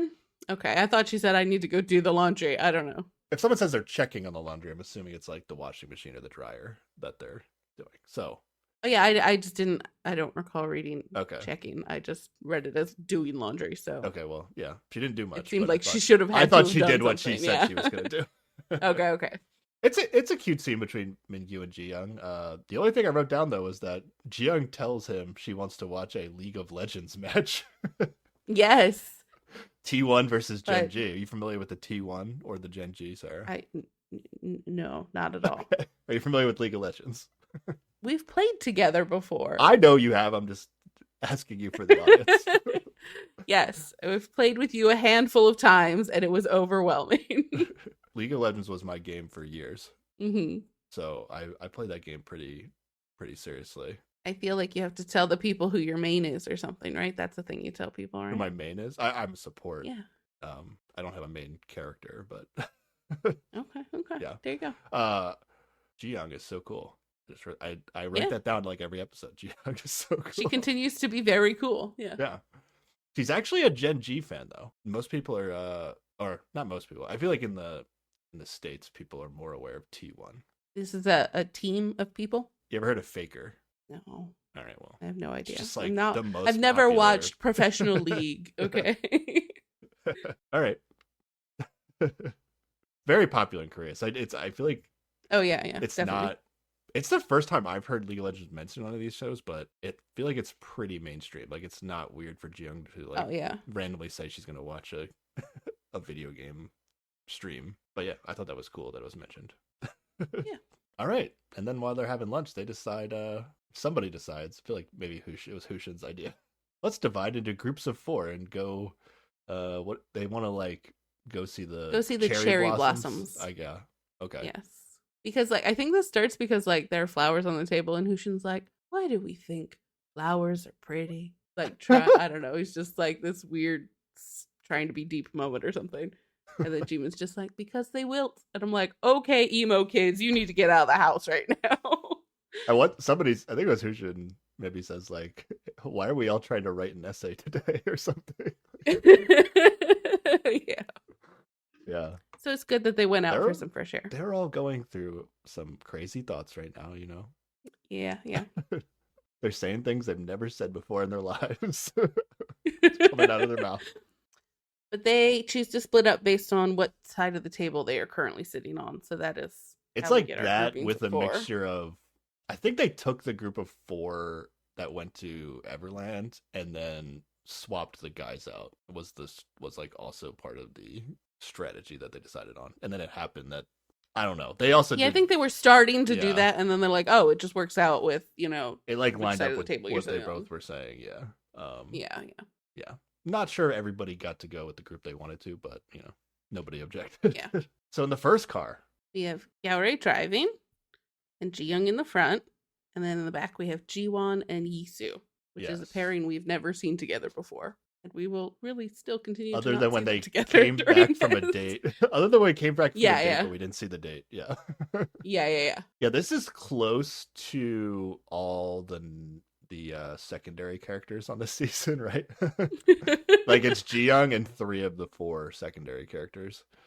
yeah, pretty much. Like the main characters are Ji-young, Mingyu, Hushin, and Jimin, I would say. Those are Mm-hmm. Yeah. the real main characters that might actually end up in pairings In the a end. couple of some kind. Yeah.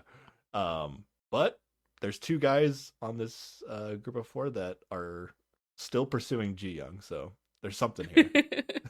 We can Yeah, at least exactly.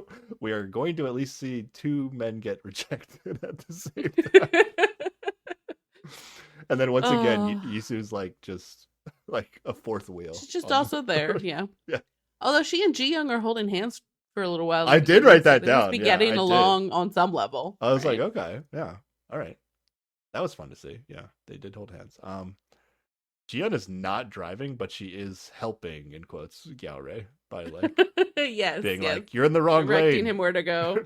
I should have driven. I was just worried there'd be some shenanigans in the back seat again." Well, now she shouldn't care if there's shenanigans, right? Like I guess shenanigans so. in the backseat in this circumstance would only help her. Maybe she's like, yeah, I don't know. She still seemed like she wanted Can't to drive drive. with this. Yeah, I don't yeah. know. She always seems like she wants to drive. So they're going for a walk to see the cherry blossoms. Yeah, and Ji-young does primarily seem to walk with Ji-won, and then Yaori and Yisu are hanging out together.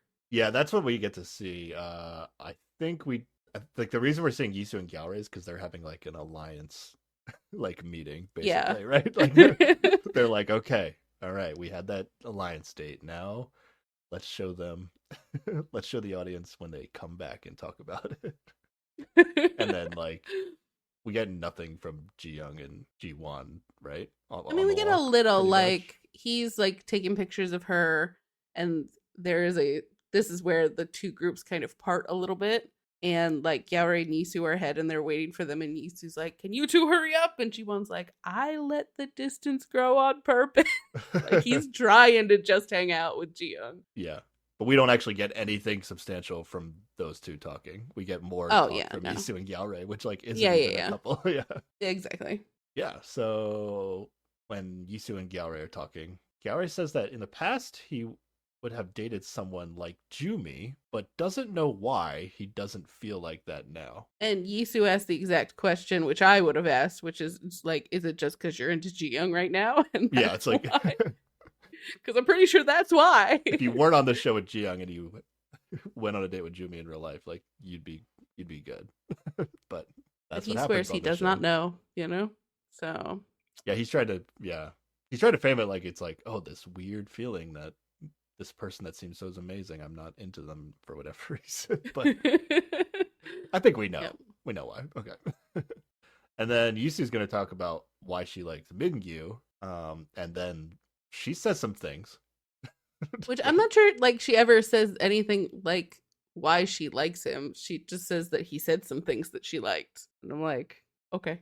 Oh, wait, it's not till later that she says crazy shit. Okay, that's not right now. He says some weird stuff later, I think. She does say that Mingyu said that when she speaks, she sometimes looks him in the eye and he thinks she has I guess this is actually in a flashback. He's like, I think she has the ability to make me focus on the moment and the conversation. It also gives me the feeling she's focused on what I'm saying. And I'm like, that's just basic listening skills. This should not be that impressive, Mingyu. Well, so the context of this is that when they were on the Everland date, they like played a game where they all had to like compliment each other. And this is what Mingyu came up with to say about Yisu, where it's like, it's a compliment, but a lot of people do this. Like, I think they showed it to us because it makes it seem like Mingyu is into Yisu, maybe because he's saying something about her, but like they literally commented everybody at the table, and like Ji-young also makes eye contact, so it's like it's not really anything, right? Yeah, okay, exactly. But like Yisu's like saying that the things that he said had left like a big impact on her, like when she's talking to Gyaore. Yeah, and it's kind of weird. Yeah, Yisu seems like too confident about these signals from Mingyu to me. Yeah. Okay, all right. I really feel like I'm locked in on, or I'll say this, I think it's more likely that Mingyu will end up picking Jimin than Yisu. I don't know. I'm not buying this Yisu thing. I know Interregnum, he sold it. He tried to sell it to us. I think he made decent points, but I just, based on the history of these TV shows, I cannot buy it. I just can't. Okay. That's fair. Do you agree with me, or you still think there's a chance? I mean, if he thinks that Jimin will pick him at all, like absolutely 100% he's going to pick her. If he's down to that's not a viable option, I'm kind of 50-50 right now between Yisu and Ji-young, then you think because Yisu's available. That's pretty high. I just think that he makes crazy decisions. I don't understand this man, and it's hard to predict him. Is really where I'm at with it. The other thing I've been thinking about is like, there's no way Unless the format of the show is just broken, Mm-hmm. there's no way the show is just gonna like straight up for the last however many episodes just like show us that Mingyu and Isu are picking each other, and like that's just the end of the show, right? Mm. Like I don't know, that just feels wrong. Now, I've only watched one other season of the show, so maybe it's like perfectly common that that happens, and they just do not care about like the texting Yeah, being spoilers, the and they're suspense. just like, Yeah. hey, we're even though if they keep texting each other, we're still just gonna make it confusing how the best we can with the edit, and like they just have Yeah. so much material here to make it confusing that they're actually able to trick me, even though like the show is literally telling me what's gonna happen with the texting. Like I don't know, I don't know what's going on. Yeah. But Yeah. I'm inclined to just not believe that this Jisoo thing is real. Yeah, I don't know. Last time he broke up with her and then spent the whole next day flirting with her, so I just don't know what the fuck. Well, he's we're gonna get a doing, so little I more can't predict. context for that, but it's still very confusing. Did we? Okay. Okay, they eventually get to this bridge, and it's like I feel like this is in many cities around the world where you like put a lock on the bridge. I feel like I've seen this. Yeah, in you're so supposed many to like put places. your initials on it with your other half or whatever, and Yeah, but they but just buy one. that as, would like, a be too group. awkward. So they, yeah. It's a group date. They get a group lock. Yeah. So I do that. Yisu makes fun of Gyore's handwriting. She's like, I can see your age in your handwriting. So I don't know what he does, but Oh. apparently he writes like an old man. Yeah, there must be some sort of like I don't know. I equated it to like I feel like if my kid goes to school, like he's not gonna learn how to do cursive. Like, is that still a thing that yeah. kids learn? I don't know. I'll find out in a couple of years, but that's what I kind of thought it was. Like there's some old calligraphy style that Gyaore's Maybe learned, but people don't learn that shit anymore. Like he's just old enough that they don't do that anymore. Yeah. Then eventually they go to some sort of item shop, like is like a thrift shop. This is like the second location for the date. Yeah, it at first I thought it was a bookstore, but then there's a bunch of shirts and stuff, so I don't know. It's a store. Okay. They peruse. They buy Yeah. some stuff maybe. Basically, all I have from this group is that it's like it's a date of two people talking about Mingyu and Ji Young. That's basically what we got about this date. Yep. So yeah, Pretty much. Mingyu and Ji Young seem like the main characters on this show. They're like Yes. the most influential people on the date they're not even on, basically. All right, let's move over to car 2.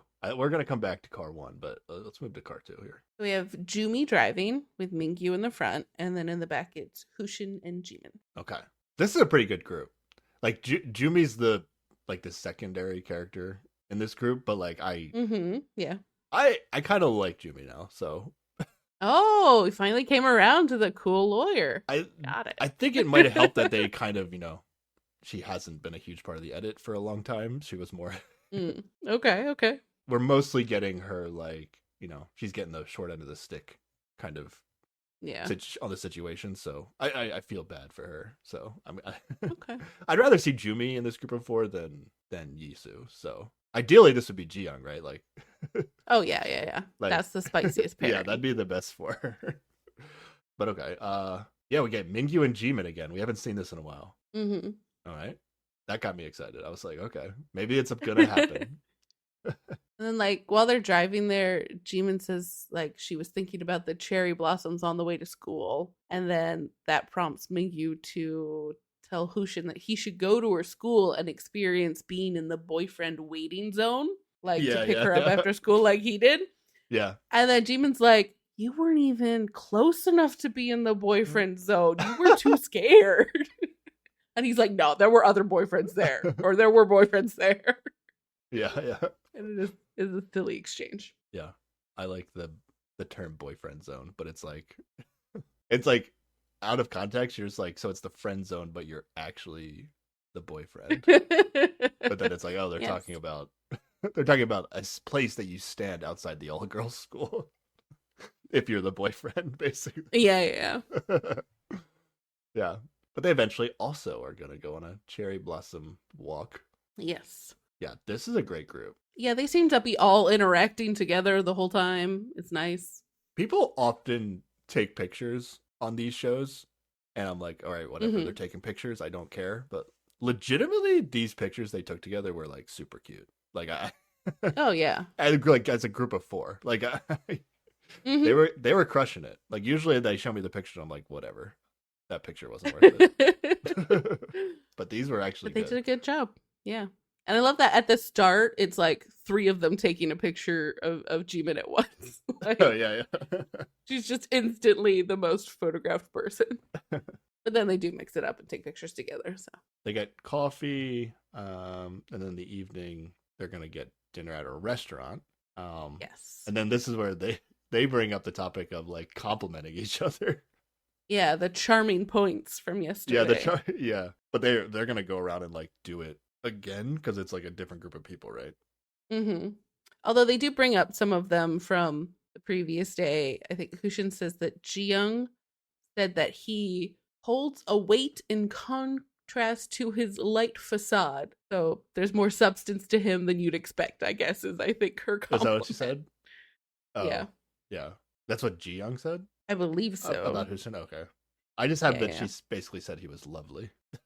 Oh yeah, then they do follow it up with But I she think said he was yeah. lovely. Yeah. Okay, and then I couldn't fully pick up what the joke was here, but I think Mingyu like pulls a Hushin here and says like, Jian also says that Husak is lovely too, as if to be like. Like Oh Jian yeah, yeah. 'Cause saying you're lovely doesn't mean anything or something yeah, like yeah. that. Hushin was like, I'm not sure if she means like how she finds Husuk lovely as well. And Mingyu's like, she probably does. Don't get your hopes up. Like he literally says, Yeah. don't get your hopes up. Don't give your hopes up. It doesn't mean anything. All right. Hushin says he was immediately friend zoned by by Jumi. Yes. Yes.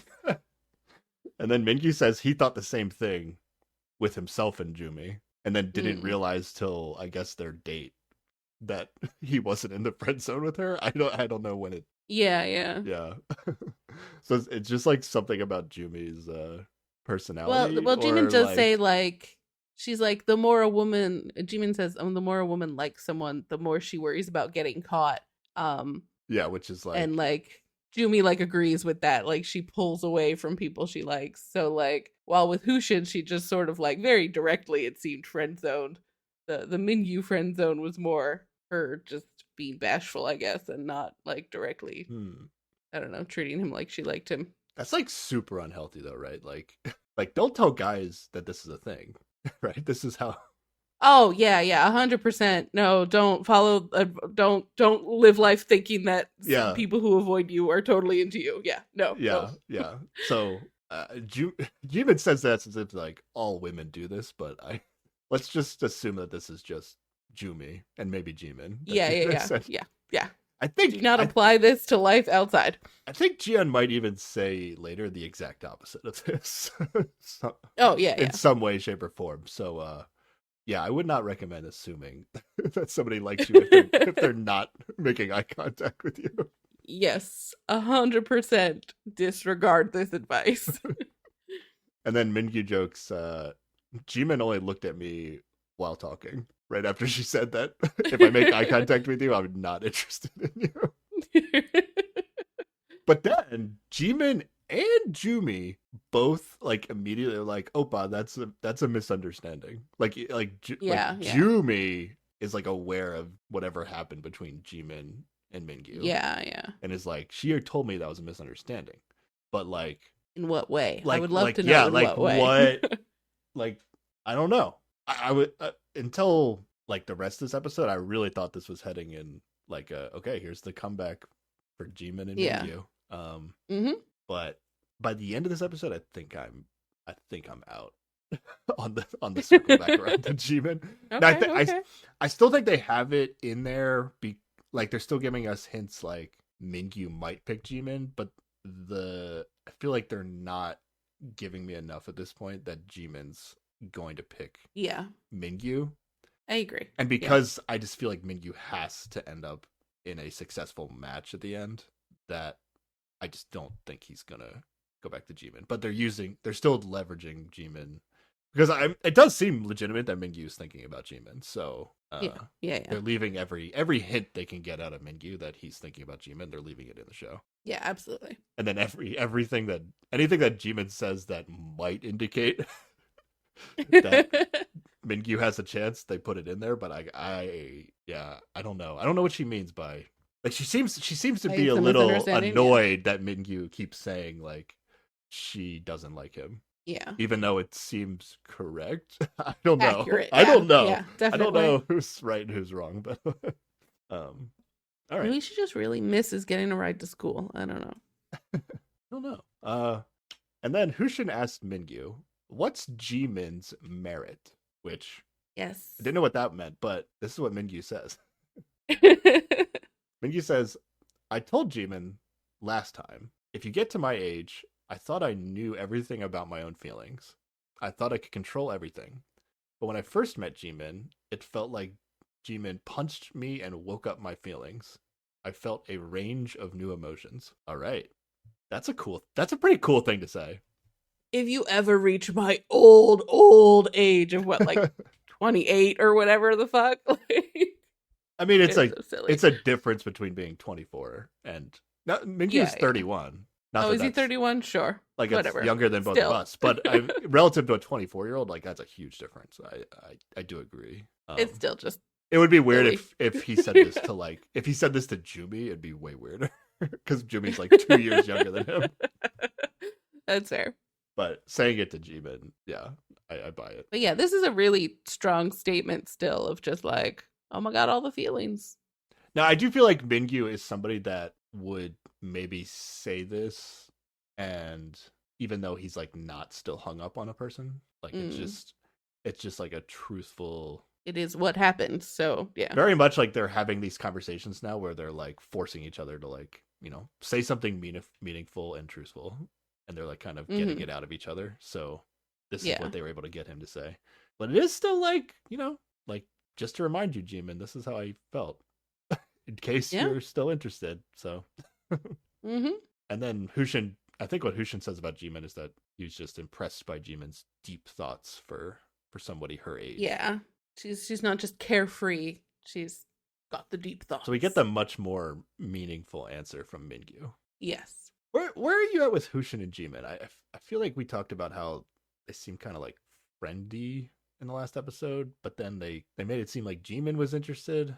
Yeah, I think at this point Jimin is kind of interested, because a little bit later the guys get up from the table and the conversation she has with Jumi makes it sound like Jumi's like, oh yeah, I get it, you like him, but you're worried that he's too into Ji-young at this point. Yeah. And so you're just not doing anything. Okay, let's get to that. So yeah, Hushin asked Mingyu.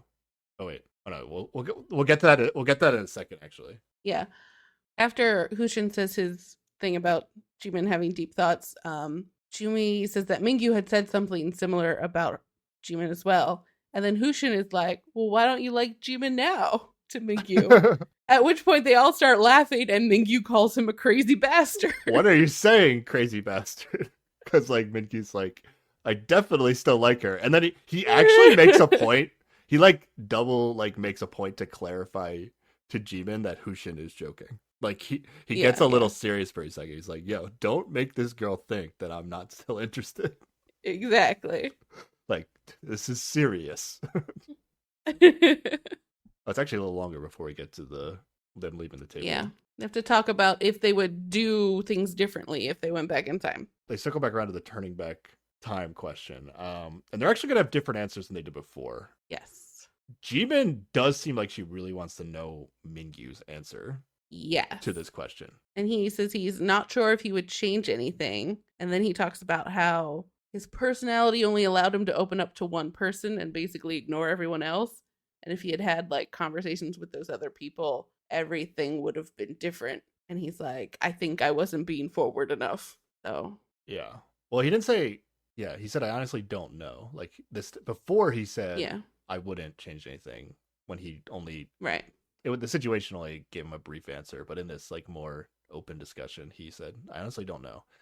But what is he saying? Is he so is he saying he would have liked Ji-young faster, or whoever you believe he likes now? Or Probably. he would have been more forward with Jimin if he had to do it again. I think he is saying both of those things. Because basically, what did happen is that he hyper focused on one person, which meant he couldn't really talk to anybody else, but failed in that because he wasn't forward enough with her, and then had to switch over later. Whereas if he had had a broader focus to begin with, that would have been easier. Or if he had just been more forward with Jimin, then maybe that would have worked out. So yeah, so he's saying like if the order of events was the same, I would have been more forward with Jimin.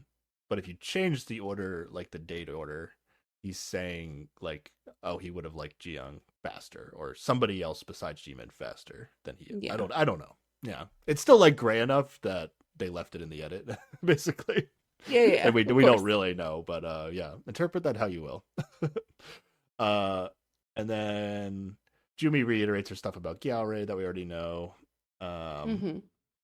Jimin previously said she wouldn't change anything in the brief discussion late at night, but says she has a different answer now. She says, Yes. I think I was trapped inside a stereotype. That his personality will be like this because of his looks. I just assumed and thought most people are like this. I thought that after the first few days and thought they weren't for me. But the more I got to know him, the more charming he was. I wanted to get to know him better. I feel like I closed the door too tight in his face. Who is she talking about? So the first instinct in terms of people who she closed the door too tight, maybe you would think would be Mingyu, but they edited in a way where we're supposed to think it's Hushin. Yeah. It does feel like it's Hushin. Yeah, I would say like I don't know that she like turned away from Mingyu. Like she was content to still go on cute dates with him, I think. I don't know that she like this makes it sound like it was just a couple of days and then she went, nope, not for me, and moved on from whoever she's talking about. And that feels like that probably lines up more with Hushin. Yeah. My biased instinct was to first think this was Mingyu, but it seems like it's more likely she's talking about Hushin.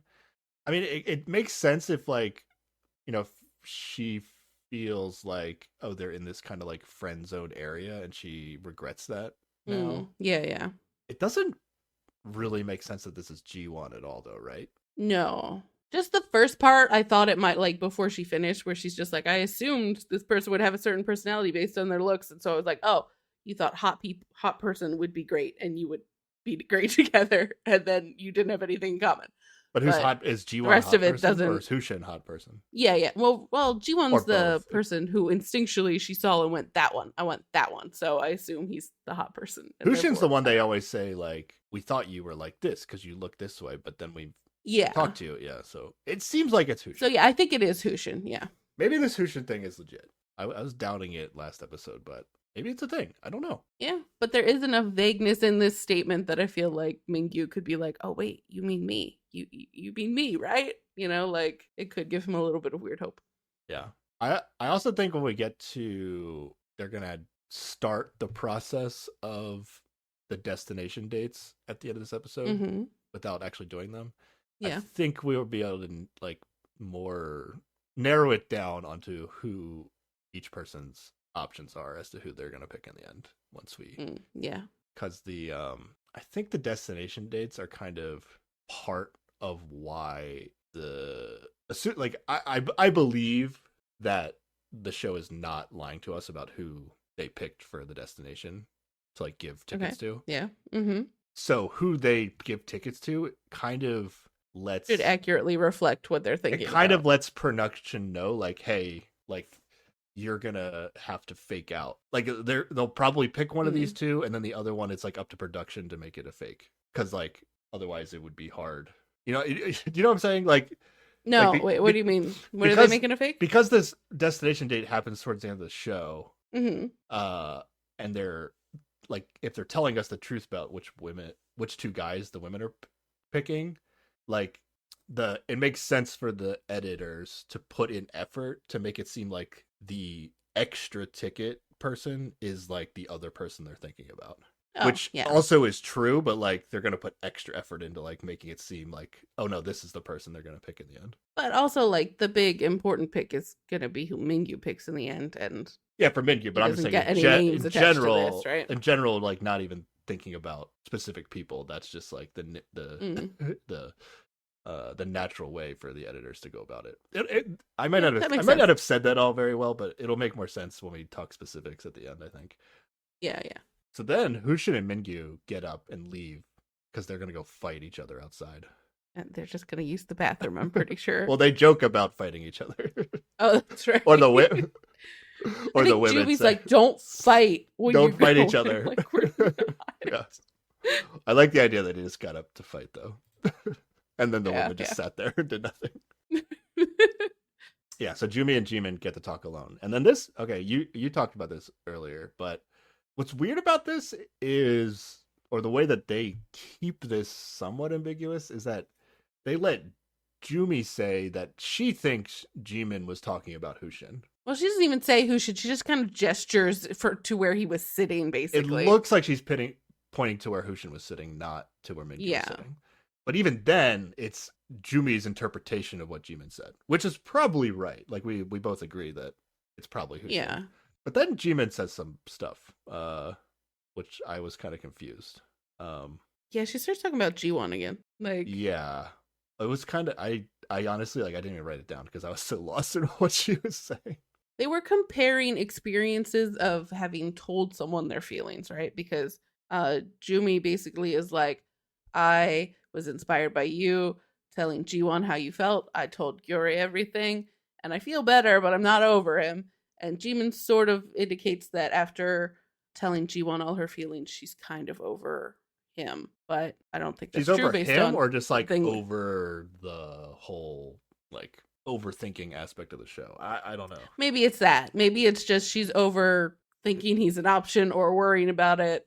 And Okay. she's just kind of cutting that part off. But then, like, Jumi is encouraging her to take this because this is their last week now. She's like, go and get everything off your chest, presumably in a Hushin direction, because that seems to be who they're talking about now. The show is like really putting forth an effort to make it seem like this whole thing is about Hushin, right? Yeah.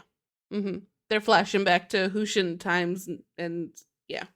I definitely have like been going back and forth on this, but like, and I guess you could still take either side of the argument here, but to me it's like they're overdoing it so much that this just feels like it's like the layup for the viewers, like where like at least this one will meet the expectations of the edit. Like I don't know.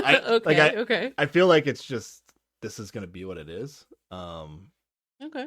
Unless this is just the like them building up Hushin only for like Jimin's mind to seem like it gets swayed again in the very next episode. All likelihood, Jimin is gonna end up Go on this going date with G1, yeah. with G1. So it could just be a like them setting it up for next episode, like overselling it in this episode, so that the G1 stuff seems like another flip again next episode. I don't know. We'll see. Yeah. Eventually, they go to a photo booth place again. Very popular, these photo booth places.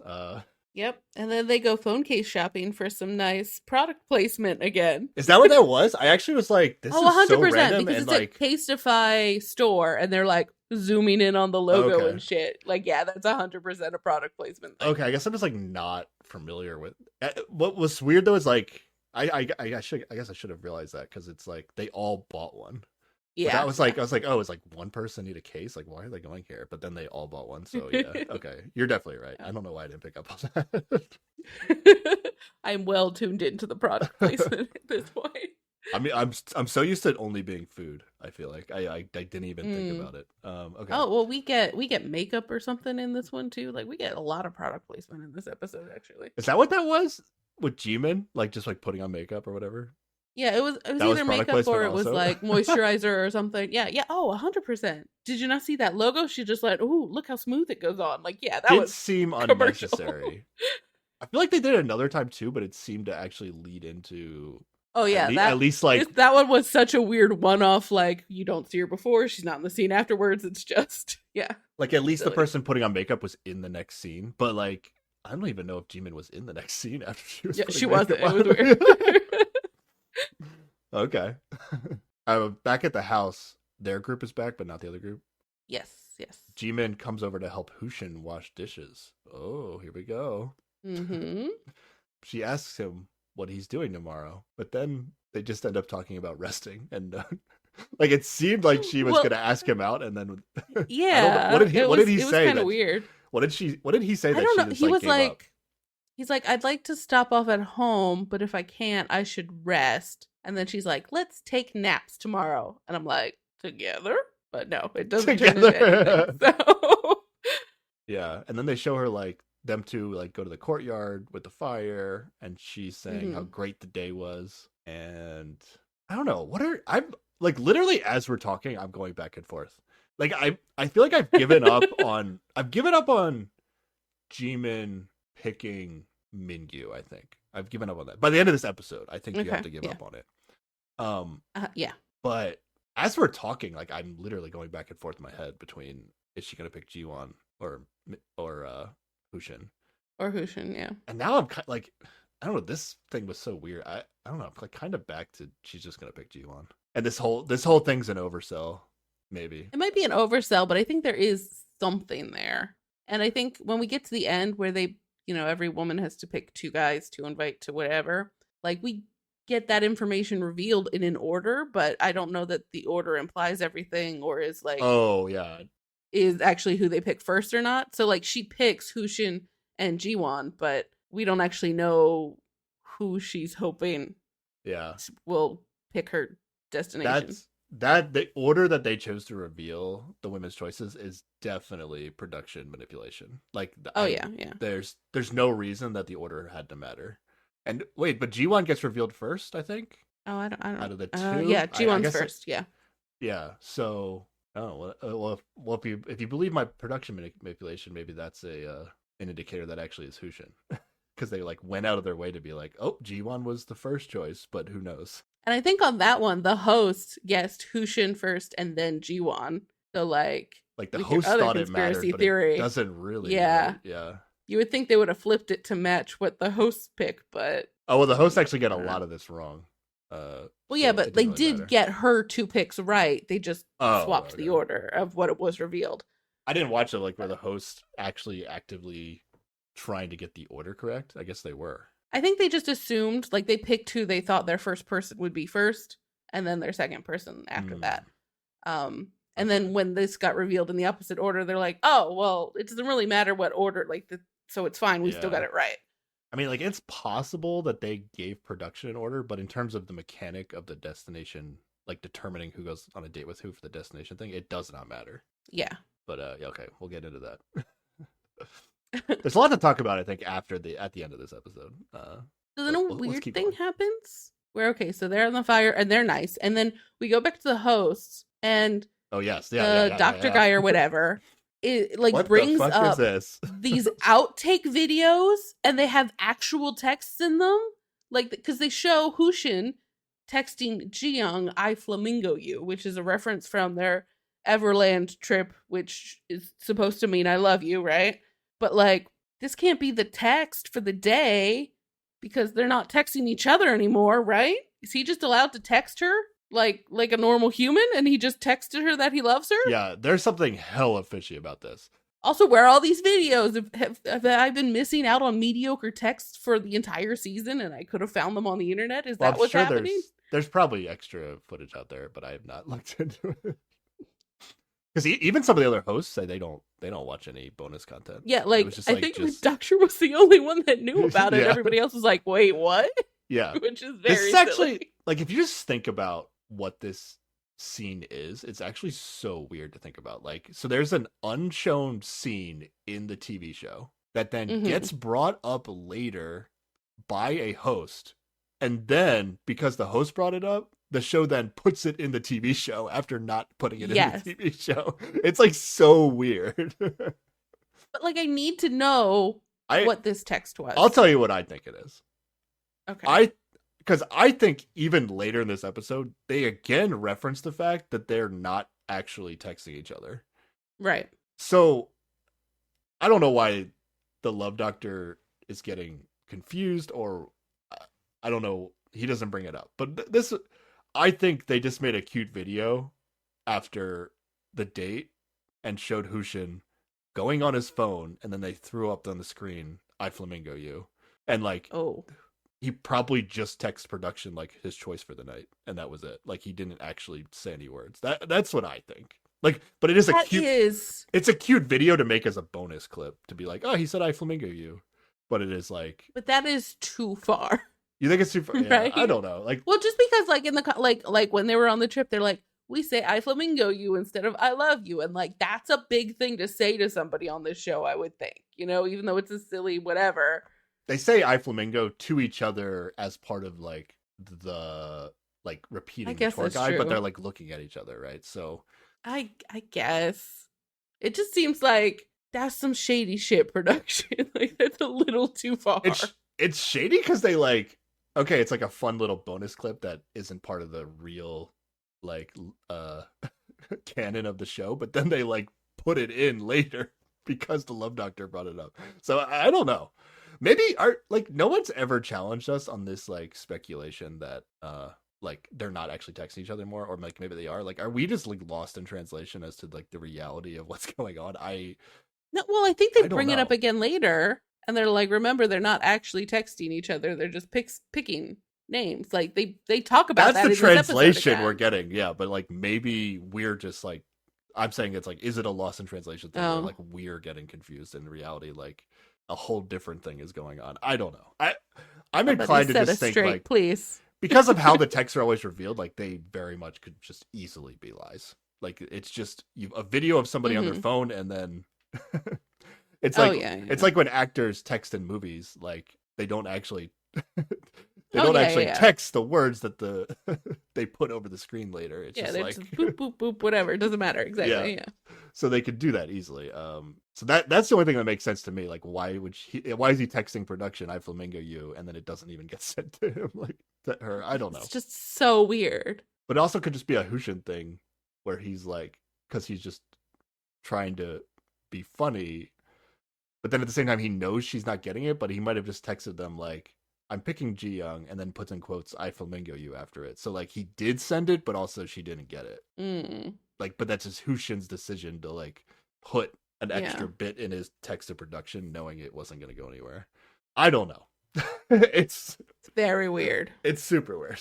Maybe somebody knows the reality of Maybe what's Hushin going is on. secretly dating production, and he was just texting them. It's It literally could be a ridiculous. joke. It literally could just be like Yeah, yeah. he thought that shit was so funny and he just wanted to tell production "I flamingo you."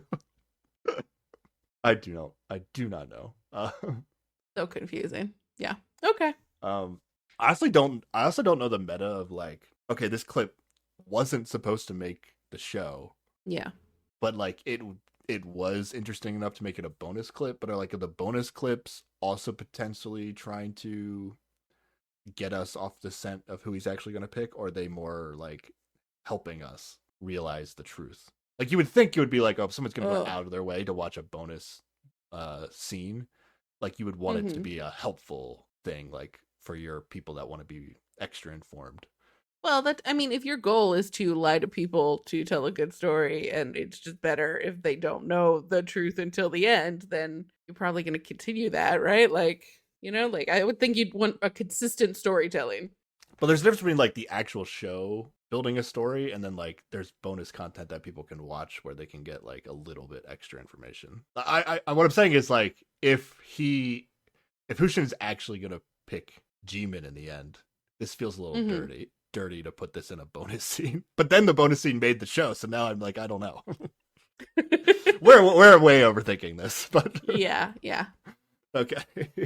It was a weird thing that happened. It was I also was very taken aback by what just happened with that scene. So Yeah, yeah. all right, let's go back to Jiyoung, Yisu, Gyaorei, and Jiwon because they're at a restaurant in the evening now. Yes. Anything you want to talk about? Gyaorei's still trying real hard, and it's awkward. Yeah, There's this whole blanket situation that was weird, and it was just he's trying to be helpful, and it's too much. they talk on the beginning, which I didn't write down, but then eventually Jiwon asked if everyone has made up their mind, and then this is where we start getting interesting conversation. Yes. He's like, is everyone sure they're picking? And they're like awkwardly silent. Like nobody wants to say anything at first. Yisu tries to change it to be like, how about we just say we're like 85% decided?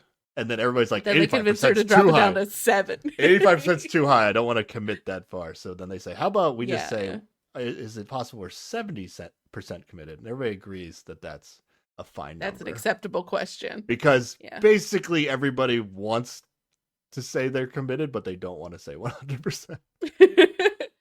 Or maybe maybe production negotiated the number they were allowed to say. I don't know. Maybe. Ji Young says like that she's sure that everybody's at least 70% sure of who they're gonna pick. Yeah. That seems fair. Like 70% does not seem very high. Like at best at this point in the show, like most people are 50-50. Like that's like probably the most undecided you could be. Now could you be like 25 25 25 but like or 33 33 33 but like most people are probably 50-50 or maybe like 50 40 like maybe 50 49 like 1% some other I don't know but 70% is not that different than 50%. I would assume everybody's at least 70%. I agree with Jiyoung. Yeah. G1 says he's around 70%. We know who he's talking about. Yaorei is above 70%. We know who he's talking about. Yisu is above 70%. She even says she's above 85% because that was her original negotiation.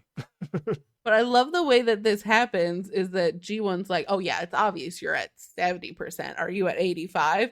And Ji Young's like, let's just let her keep that to herself. And before she even finishes, Yusu's just like, I'm at 85%. Like this like weird confidence, like, oh no. I'm gonna say it, Ji Young. Just deal with it. It's a weird exchange. Yeah. But okay. Let me talk about Yisu here. Because she's gonna then explain how she has gotten to 85%. Doesn't make any sense. Cue the super intense music for this storytelling that Yisu's about to do. Of course. Super intense, okay? She goes back and she's going to talk about the night that that he basically broke up with her. Yeah, that Sarah has described as the night that Mingyu broke up with her. She says that Mingyu was saying that he was listening to a song on repeat. And she says the name of the song. I did not look up the song actually. Did you bother? I did not. The night is gone while waiting. And then she says that he said, I feel like this is it for us. I'm getting that sad feeling. So we got an extra sentence that we didn't get before from that. And then she says she thought he was funny and it was cute that he was so sad and it made her heart flutter. What kind of human has this reaction to the shit he said to her? I don't get it. She also said that, yeah. Yeah. I don't get it. Make it make sense, please. Yeah, I wrote in my notes once again, what is a Yisu? Now, I'll give you a list of things that could be possible. Ready? Okay. Number 1. Okay. Yisu is an actor on the show. Okay. That's a possibility. Okay, sure. She's there to force a story, whatever production tells her, just like force this crazy weird script they gave her, but okay. Or she is just a super weird person that is literally like attracted to the opposite of what you would think most normal people would be. Okay. Brain is broken. Got it. Or somehow, some way, like they couldn't edit this to make any sense, and this is the best they could do. I don't know. Or like they couldn't edit it to make any sense and not give something away. I don't know. Maybe this is good for Interregnum's prediction. Like this just makes no sense at all. It makes no sense. Now Mingyu Mingyu doesn't have to choose 2 girls, right? The girls are going to be picking the guys. So yeah, we still don't really know where Mingyu is. Like, is he really thinking about 3 girls right now, or is it just Ji Young and Jimin, or is it just Ji Young and Yisu? Like, unclear. That's actually another reason I think we've talked about this before.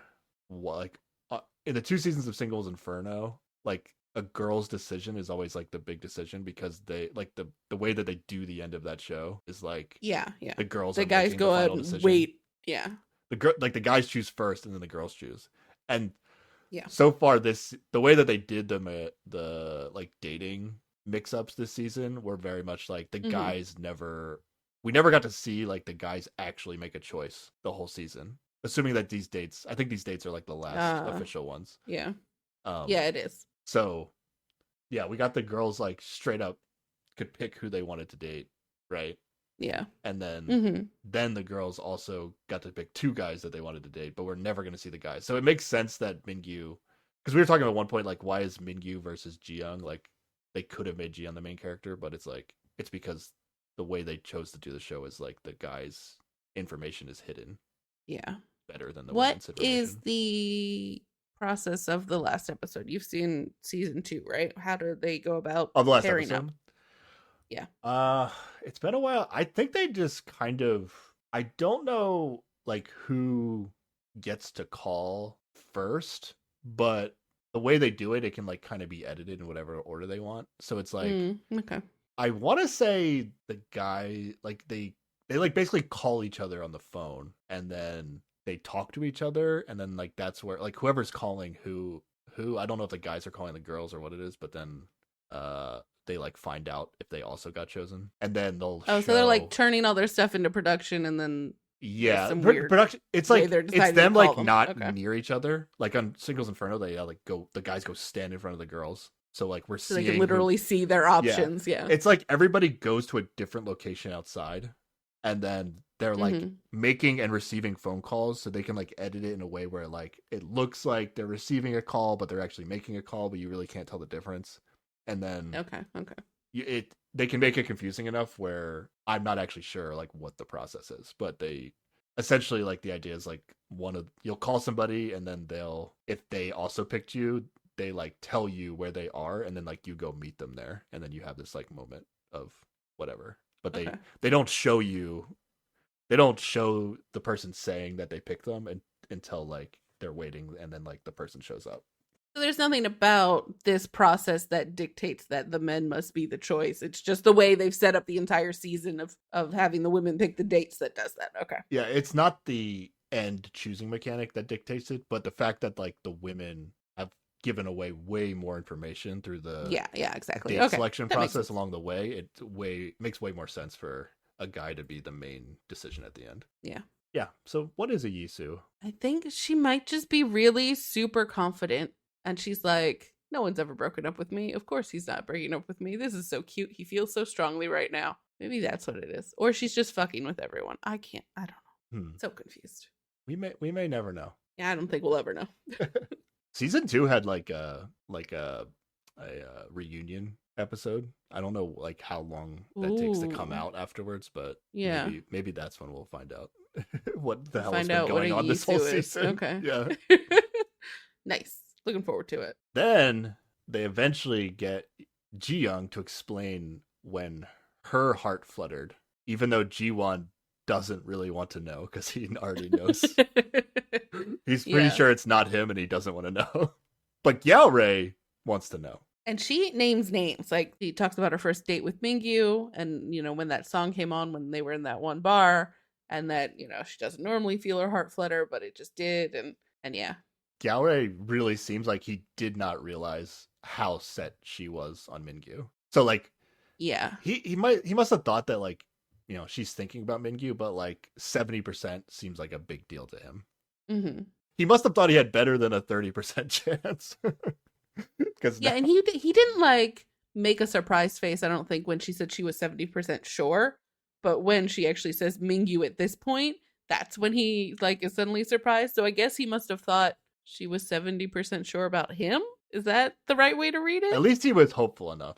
Yeah, I mean, do you have strong feelings about this? Like, are you going to bury Yao Rei for the rest of the scene? Because he's going to react in a way that's like going to make Ji-young feel bad because he's kind of like push back and try to clarify like why he. Yeah, he is a little shitty about it. It's like it's not the worst bad. I've seen. It's not. Yeah, it's a little not great, but it's yeah. Yeah, it's like he's saying this stuff that like somebody that might overreact would say, but he's not like raising his voice. It's still having a similar effect on Ji-young where like, she's the kind of person that doesn't want to make other people feel bad, which is why she's Mm-hmm. like, we got this, like, I want to say in fairness to Gyaore, like, he does not get to see the Ji-young and Mingyu dates, and we do.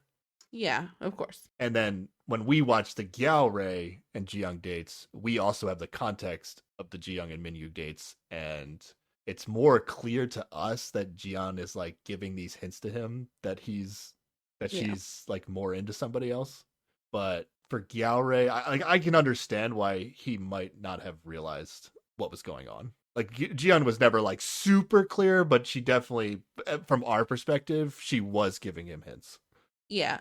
He's just a little like defensive about this in a way that is unappealing is really the thing. Like, It's totally understandable though. well, yeah, but I mean, like, that's what like elicits her sort of stronger Yeah. response of like, I did the best I could, dude. Like, calm down. Not that he's yelling, but still, like, it was just a little. Yeah, Ji-young doesn't even say that. It's just like we see her like get sad because she knows Yeah. that Gyaore is upset with her, basically. Yeah, I mean, I think Gyaore is upset with her, and he's doing his best to. Yeah, because he's not like, when you were be in my car, you too said that your crazy. date with Mingyu wasn't good. So why did you even go out with him again? Yeah, I'm not gonna bury Gyaore too much. Yeah, he just comes on a touch strong here. Is really where I've landed with it.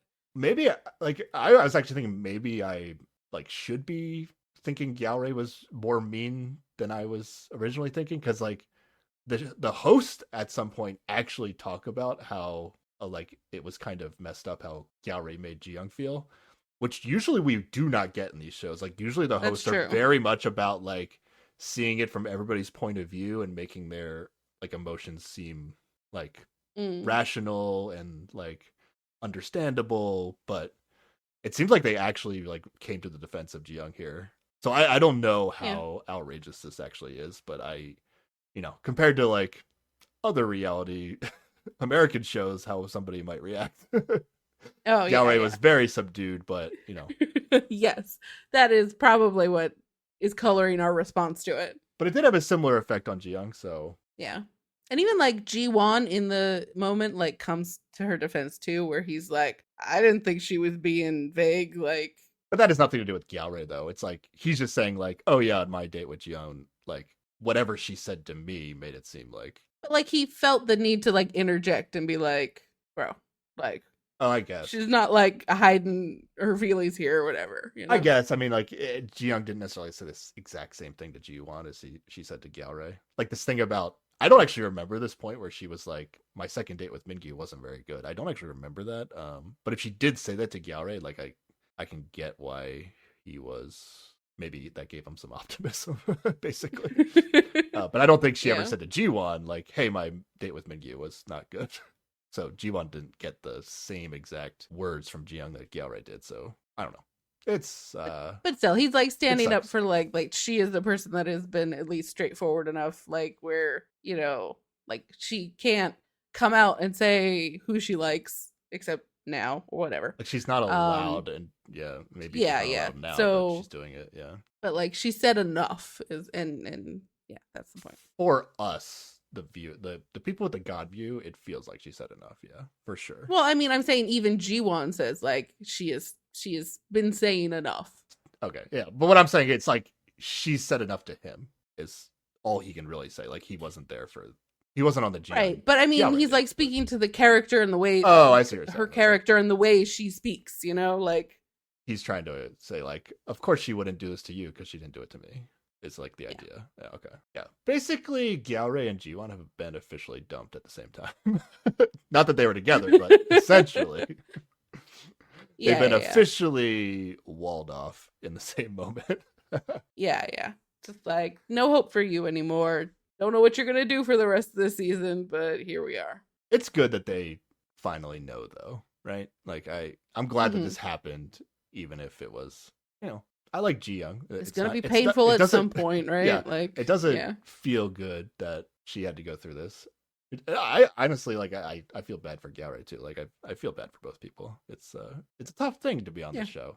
It's Yeah, they're exactly. not seeing everything we're seeing. So Don't know why anybody wants to do this shit, but yeah. well, It works out for some people, I think. I guess. Eventually, they get home, and Jiyoung just goes straight to bed, and she's like sad and alone in the bedroom. She doesn't want to Yeah. interact. A few people do check on her, and she says that She's not coming out. She has too much to think about and doesn't want to come down. Yeah. Eventually, though, I think this is like late, like pretty much a lot later in the night when people are like getting ready to go to sleep. Yeah. Galray goes to the women's room. I believe the women are also like the other women are in the room at this point, but we don't see that for sure. But he basically asked to talk to her like outside of the women's room. And Sarah, I feel like when like awkward moments like this on the show happen, I'm always just like, oh, this person should just go apologize and explain themselves and whatever. Like it should be easy to work out. That actually happens here. It actually happens. It's so good. I love this. Any like bad feelings you may have had about Gyuri in the earlier scene, I feel like he flips that all around here. Yeah. He's just like, I'm sorry, I was shitty. I didn't mean to make you feel bad. Please don't feel bad. It's nice. Just open, honest conversation. He actually does the mature thing of apologizing for making her feel bad. Yep. And Jiyoung really appreciates the apology. Yeah. And she even asks, like, how do you feel, though? Besides just worrying about her. Like, she's, like, saying, like, where are you at with the show now, basically? Right? Is what she's kind of asking. Yeah. And, I mean, he still kind of blows it off and he's like, I'm okay. And just if you were going to feel a little more comfortable, then I'm going to feel a little bit more comfortable. Yeah. He's still just, like, pinning it all on her feeling better. Don't worry about it. Like, I'll get over it. I think he does say something about, like, he forgets things pretty quickly, so it's fine. Yeah, like, which, he'll get over it. of course, like, Jiyoung being the empathetic person she is, like, this also, it's also not making her feel better, but it's, like, the nicer way of saying what he was saying before. Or, like, she knows that he still has feelings, and then, like, in turn, she still feels bad that she's basically, like, denying him of these positive feelings he was having or whatever, but at least he's not like mad at her or whatever, you know, like there's an extra layer of stuff she doesn't have to worry about. What weirdly like happens because of this whole thing is that I feel like Jiyoung is like actually seeing how much Galray liked her. Like with Jiwon liking her, like it never made sense. And I think we even get a scene later where she's like, so why do you like me? Like you're never around. You're never around. Like why did you fixate on me and that's it.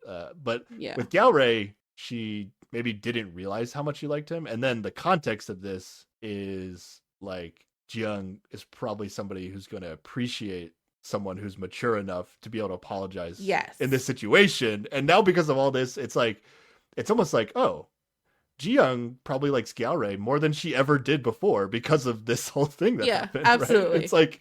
It's he showed her a good part of his character, that he is capable of like apologizing and like worrying about other people's feelings. He's very empathetic, which she says later is something that's very important to her. Like, this might be the best fucking thing that has ever happened for Gyuri on the show. Yeah. That's why my view is like it's totally reasonable to like for Galray to like have that emotional reaction, and then as long as you have the awareness to realize like, oh, okay, my emotions made me say this and now I need to go apologize. Like and like very quickly too. Like, it didn't take like a week for them to finally talk again. He was like, before we go to bed tonight, I need to go say something. And then amazing. That's what you get when he's a grown ass adult. They're both crying when they're talking. Let's go, Galray. You know, I've never liked Galray more than this moment also. So yeah. I agree. Let's go. What a good way to end the night, despite everybody's crying still. Super interesting scene. This is absolutely. I like this stuff. All right, next day, keep chugging along here. Hushin paints Jimin as an egg. Yeah, and we get the scene of Hushin, quote unquote, thinking about his conversation with Jimin yesterday. He's just sitting on a couch, right? Like we don't know what he's thinking about. Exactly. Yeah, and I wrote again, like they're really selling this Hushin Jimin thing. Like, yeah. When I watched it and took notes, I was like, okay, I guess this Hushin Jimin thing is legit. But now, Jimin is like the new big mystery to me. Like, I do not. Is it Jiwon or is it Hushin? I don't know. Okay. She might not know either. Like, she's in the past been frequently confused. So She might not have gotten over that yet. Yeah. Like, has there been enough like cute content between Hushin and Jimin where You think giving the nature of Jimin there would be more, right? Like, because she is that's capable of the yeah, cutest content. that's kind of what I'm thinking. Like they already have the mystery person of the season, and that's Mingyu. Mm-hmm. And then it feels like a second. I guess the other season in Heart Signal 2, they did try to make kind of like two couples like unsure what was going to happen, Okay. but then one of them ended up not working out. So maybe this is the one that doesn't work out. I don't know. I Okay. don't know. I can't Yeah. decide. I can't decide. I think what Jimin's going to do is actually more of a gray area than Mingyu for me. Just for me at this point, Okay. I'm more decided on what Mingyu is going to do.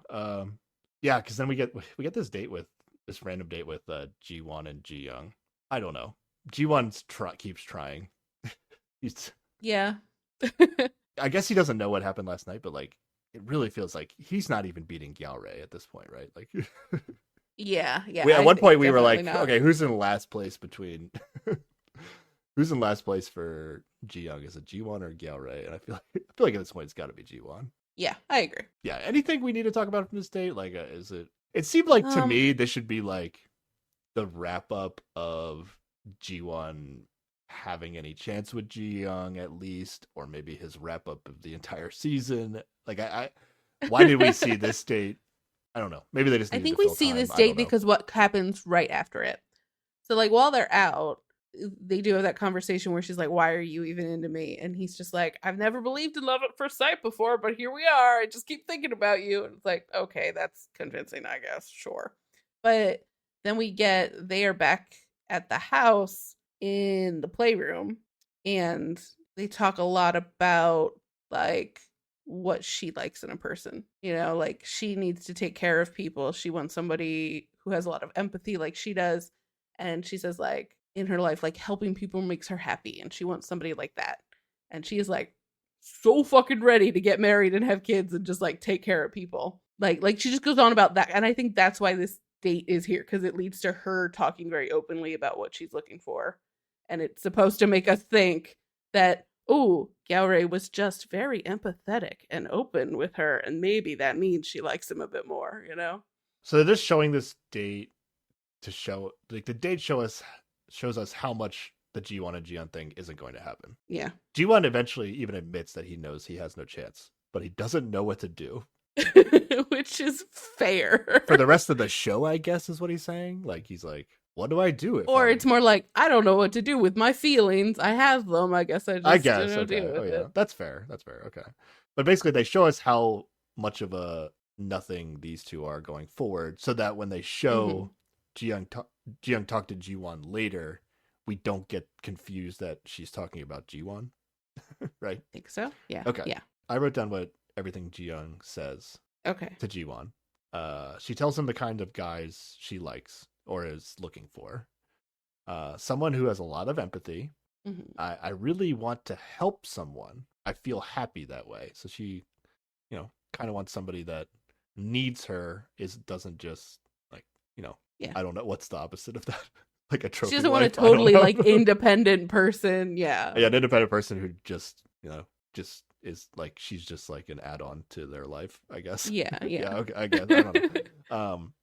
I'm someone who needs to marry. Starting a family and caring for someone would make me truly happy.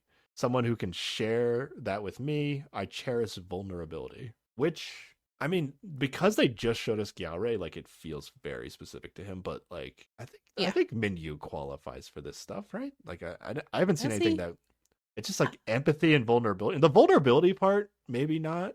He did once when he was like talking about how he was weird in high school and he changed himself to be less weird and more annoying or something, right? Like that's the hint of vulnerability we've gotten with him. Yeah. And I would say like he's definitely empathetic, but maybe not the best at articulating it. You don't think he is? I Maybe think not. the articulating part is like a core part of it, right? Like how is she going to know if he's empathetic if he cannot show it at all, Like I'm not saying he's a bad dude. I just don't think I've seen him be truly empathetic about something. Yeah, not to the intensity that Gyaorei just did, I guess. Yeah, that was very clearly like, I understand that I made you feel shitty. I'm sorry. Like that was he demonstrated that all over the place. I don't know that I can recall a time when we've at least seen Mingyu do something like that. Hmm. Yeah, I guess that's fair. So I don't know. Does Jiyoung doesn't even pick Gyaorei No, as one of her no, two she options. doesn't. So okay, we don't have to overthink It's this. a red herring, but it's But it's like weird. It's like, is it a red herring for the next 10 minutes before she's not gonna pick him out? Like he's yes, I don't know. It's weird. Unless somehow she's gonna. I'm not buying that anybody's gonna end up picking somebody. Like I'm not buying that any of the girls are gonna pick somebody that they didn't pick for their top two on for yeah, that's the fair, destination days. absolutely. So yeah, okay, not worth talking about. But this sort of information that she gives might like we might find something later where somebody is super empathetic or vulnerable with her, and that might make more sense why she picks them or something, and that's why it's here maybe. Yeah. At one point, or the conversation with Ji-young and Ji-won, though, they actually showed a flashback to, I'm guessing, the previous night where Ji-yeon is talking to Jumi and telling Jumi about what, like, Gyaorei apologizing, basically. Or at least it's after that. And she, like, basically tells Jumi, or, like, is letting her know that she is very interested in talking to Gyaorei the most when the show is over.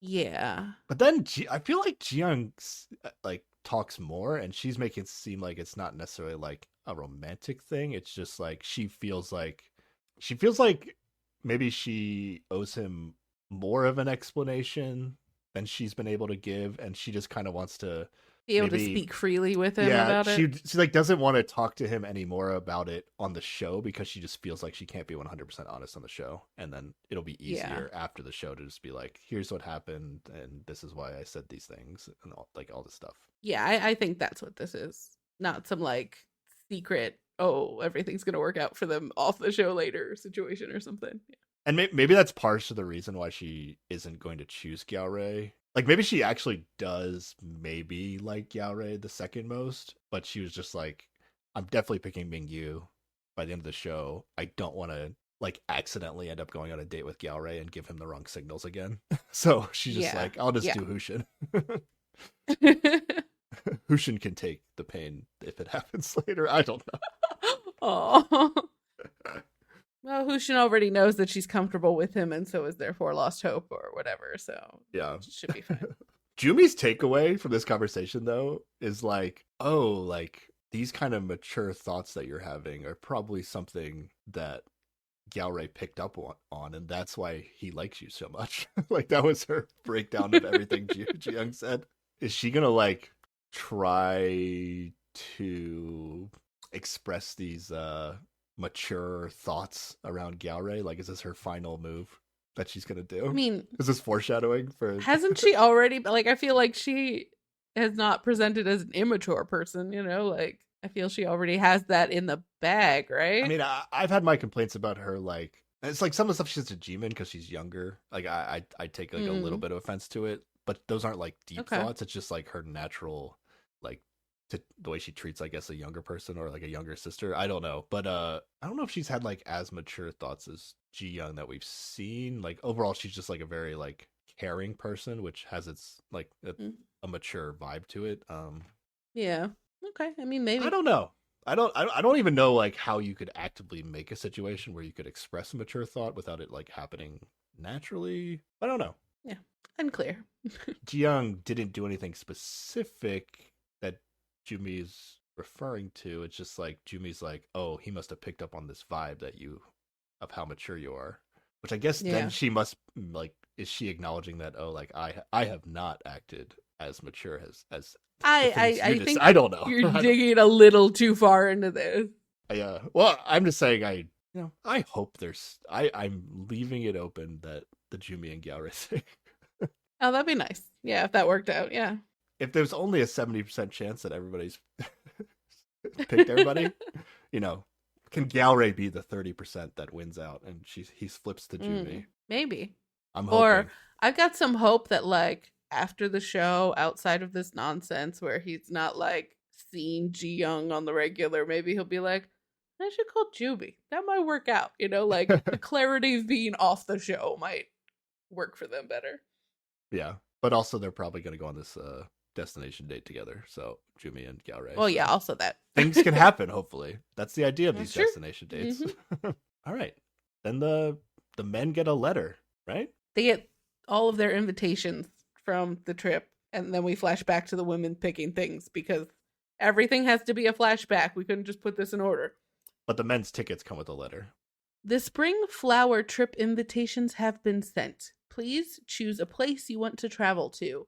The women sent messages to 2 men. All right, you haven't seen Heart Signal 2 or another season. I believe in Heart Signal 2 it was the other way around, where the men sent to the women. Okay.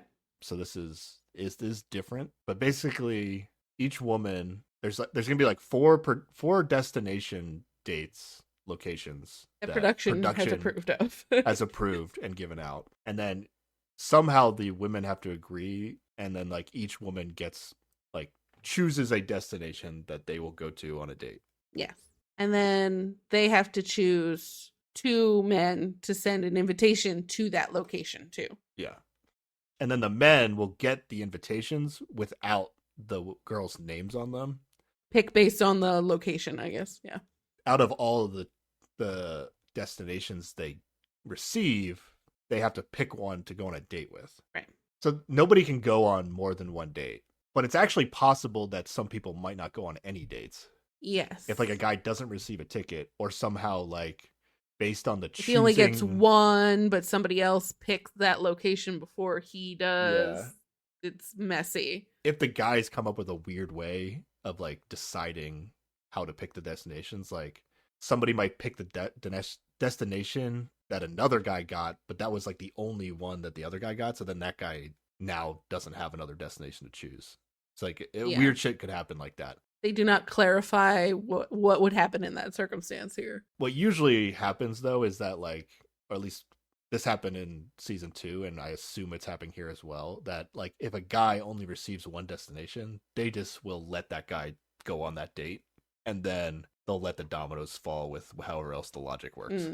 So we're going to get revealed in this episode which 2 guys each girl chose. And with that information, and based on how the edit has gone, I believe I can just predict what the dates are going to be. And then you also have the previews for next episode, which I don't think we're very clear as to who's going which dates, but I think I know who's going on each date. But all right, you want to just want to say? Okay, so the women did rock paper scissors to choose the location, and I didn't actually write down which locations they picked because they didn't actually say. Okay, so Yisu picked Mingyu and Hushin, and there is no real order to which, like there's no number 1 and number 2. It's just these are the 2 people they picked.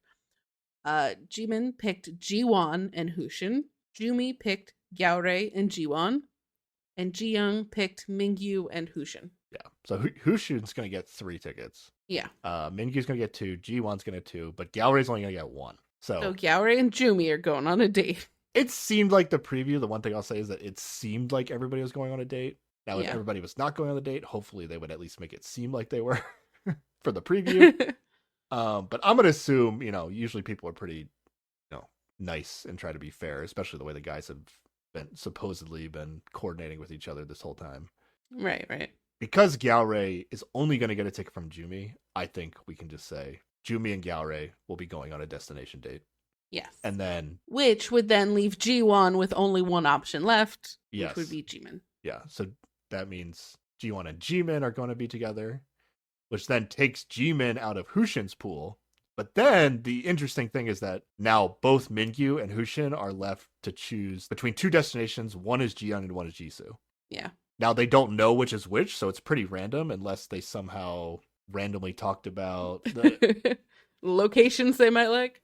Maybe they'll get into more flashbacks where they talk about locations they like. But in season 2, they were very like, I don't know if they just knew it was going to happen or it was just a coincidence, but they were like, I've always wanted to go to this place. And then somebody would be like, I've always wanted to go to this place. And then they tried to like metagame it where they're like, oh, I'll pick the destination the guys picked in that season. So they were like, they picked the destinations in that season. So they like wanted to be the destination that the girl would pick. But then it like confused. But then it like confused the girl because like the girl remembered that the guy talked about wanting to go to a place. They were like, "Oh, I'll pick the place that the guy wanted to go to," and then they ended up. And then still you have your like draft order that also messes this up too when Yeah. you're like picking locations. They ended up like not picking each other, even though they both know where the other person wanted to go to, because they like Oh, they chose the one that the other person wanted, and then it didn't match up. yeah. Oh. But here's the thing, though. Hmm. Based on the edit, it would be so weird to me if Hushin and Yisu went on a destination date. Like, that doesn't make any sense to me. So I'm pretty confident when I say Mingyu and Yisu will be going on a destination date, and Hushin and Okay. Jiyoung will be going on a destination date. And because Mingyu ends up going on a destination date with Yisu as like the last official date of the show, Yeah, assuming this is the last official date of the show, it is. They said it was. it makes sense to me that Yisu is the fake out person. And that's at least my Okay. interpretation. No, it could be coincidental that this whole time Mingyu has somehow switched to Yisu and they got lucky enough that they matched up on this destination date. And that's just the story. It perfectly works out. But like I'm more So inclined you to think all that, of the like edit leading up to this is because they ended up on this destination date together? yeah, so my thought is it's partially because like the Yisu like edit just doesn't make any sense to me. She doesn't seem like a Hmm. a person that's making like decisions that make any sense. So it's partially that, but like they choose a guy to be the final decision of the show, right? And then Hmm. Hmm. he kind of randomly gets assigned a destination date towards the end. Yeah. And then it's easy to sell that like, oh, like they're gonna sell to us, oh, this destination date is having an impact on Mingyu. And then ultimately he's still gonna pick Jian. At least that's where I'm at. So say whatever turn event happened and he goes on a destination date with Jumi. Do you think the edit up to this point would have been like, oh look, maybe he's into Jumi Yeah, instead of Yisu? Okay. I would think we would be getting somehow, and it would probably be equally awkward to whatever this Yisu thing is. But somehow they would be selling us that like we wouldn't have seen any of the scenes where Jumi is like acknowledging that Mingyu isn't into her, or like we wouldn't see any of that. We would just see like, hey, he made her cry, and then he texted her, and maybe we would see that supposedly he texted her a bunch more times. But you know, Yeah, okay. that's my theory. Now, like, if he did date Ji Young on this, would I then be saying, "Oh, Ji Young's the fake out"? Yisu's the pick? I wouldn't, just because Ji Young's edit makes way more sense. And my thought is maybe they would be more inclined to make somebody else the main decision in the end if it was just going to be obvious that be like with this destination date and everything that led up to it that Mingyu and Ji Young. I don't know. I like to overthink these things, but this is where I'm at. I'm still on. Now, I still think Mingyu could pick Jimin. I just really don't think he's picking Yisu. And I'm prepared to be totally wrong about that, but everything I see is just, it's not going to be her. Fair. She's weird and makes no sense to me, but yeah. But also his behavior doesn't make sense to me either, so I don't know. I'm sure Interregnum will leave us another well thought out long comment that will, show all the evidence that it Be is pretty Yisu, convincing, and yeah. I will just be like, I see what you're saying, but I don't buy it. I'm prepared to be wrong, but that's where I'm at. All right. What are your thoughts? Are you with me on most of this? Any different it makes ideas? sense. I just don't at this point trust Mingyu to make logical decisions because I just can't account for his behavior recently. And what I mean? What would be an illogical I'm still decision? hung up on this. He broke up with her and then spent the whole next day flirting with her. It was very weird. Like, I don't know what's going on in that brain of his. I'm confused by that. Okay. So the illogical decision that you think is still a possibility is that he does pick Yisu. Apparently, yeah. But if he were to pick Ji Young or Jimin, that would make sense based on the story you're seeing. Yeah, like Jimin's the pick that makes the most sense. Like we're still getting scenes where it seems like he's thinking about her, worried about her, really wishes that was still an avenue for him. But I'm kind of banking on him being smart enough to realize that she's not going to pick him back. Yeah. I don't think like his feelings for Jimin will be totally gone. It's just Yeah, he's just smart enough to know that she's not picking him. he's Yeah. not the main character if he's not gonna get a match at the end. That's I'm solely basing everything on that. Unless basically. like literally nobody matches. I'm still kind of holding out for that. Just nobody matches on That's still anything. possible. All it would take for that is well, actually, oh yeah. Mingyu picks Jimin, and then Hushin picks Ji Young, Picks and Ji-young. Jimin picks Ji Wan, and then everybody would never not match, right? Yep, Assuming Gyaorai still picks Ji Young.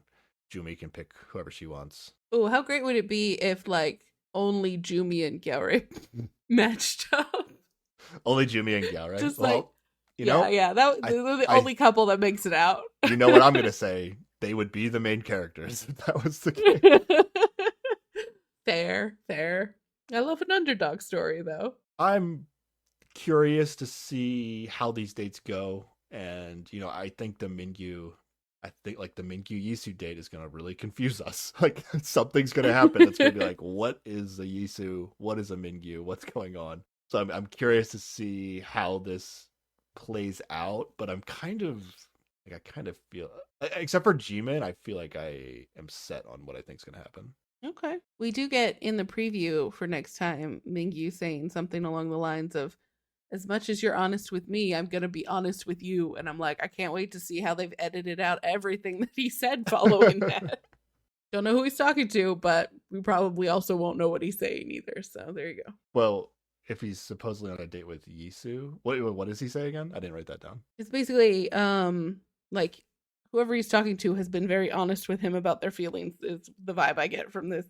And then he's like, I'm going to be honest with you. And so in theory, he should be talking about how he feels about some shit. Or like telling her, like, or it's telling totally Yisu, something like, else.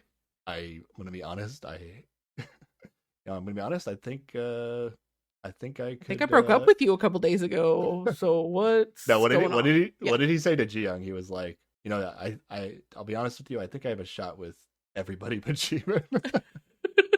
That might be it. You know what? You're right. After this, he's just gonna say like, I just really wish Jimin was into me. That's all.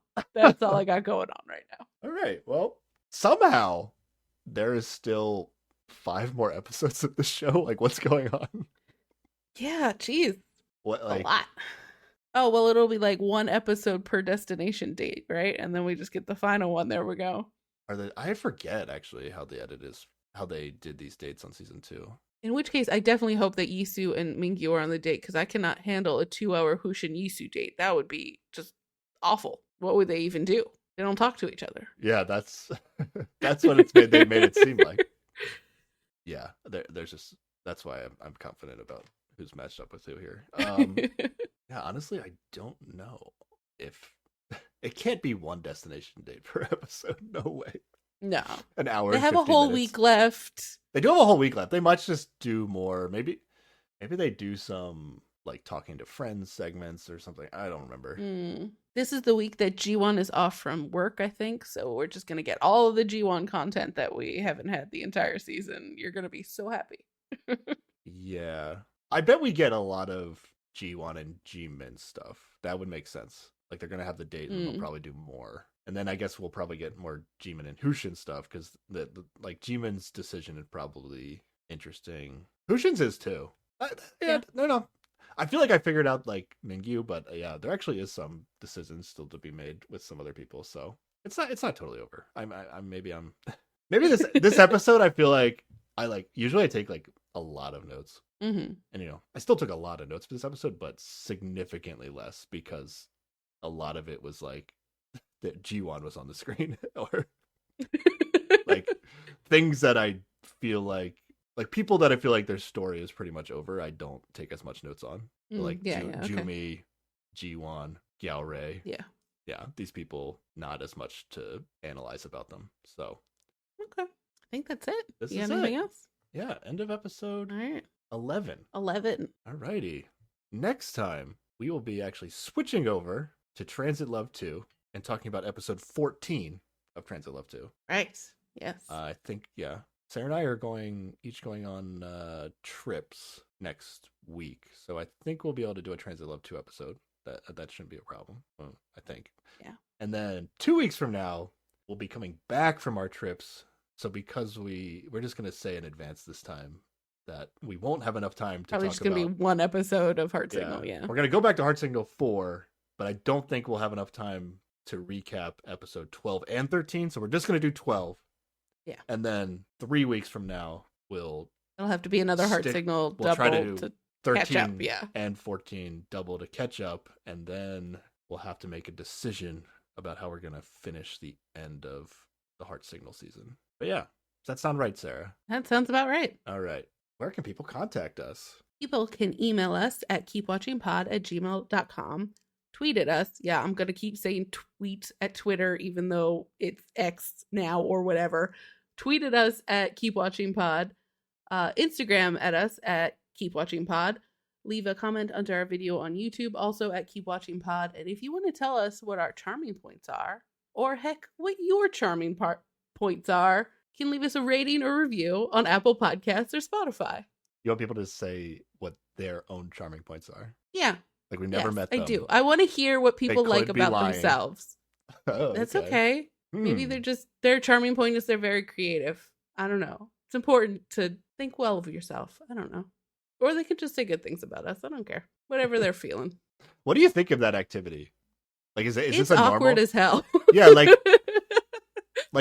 do it doesn't work on blind dates because you don't know each other. But is this like it's like only an activity that makes sense in the context of the show, right? Like, if it was a group of friends, unless you're just really supportive of each other and you just want to. Oh, what if it's like a team building exercise where it's not like, oh man, That I you have could cute see. eyes or whatever. It's like, I value how good you are at business or whatever, you Yeah. know, like that might be a case where it works.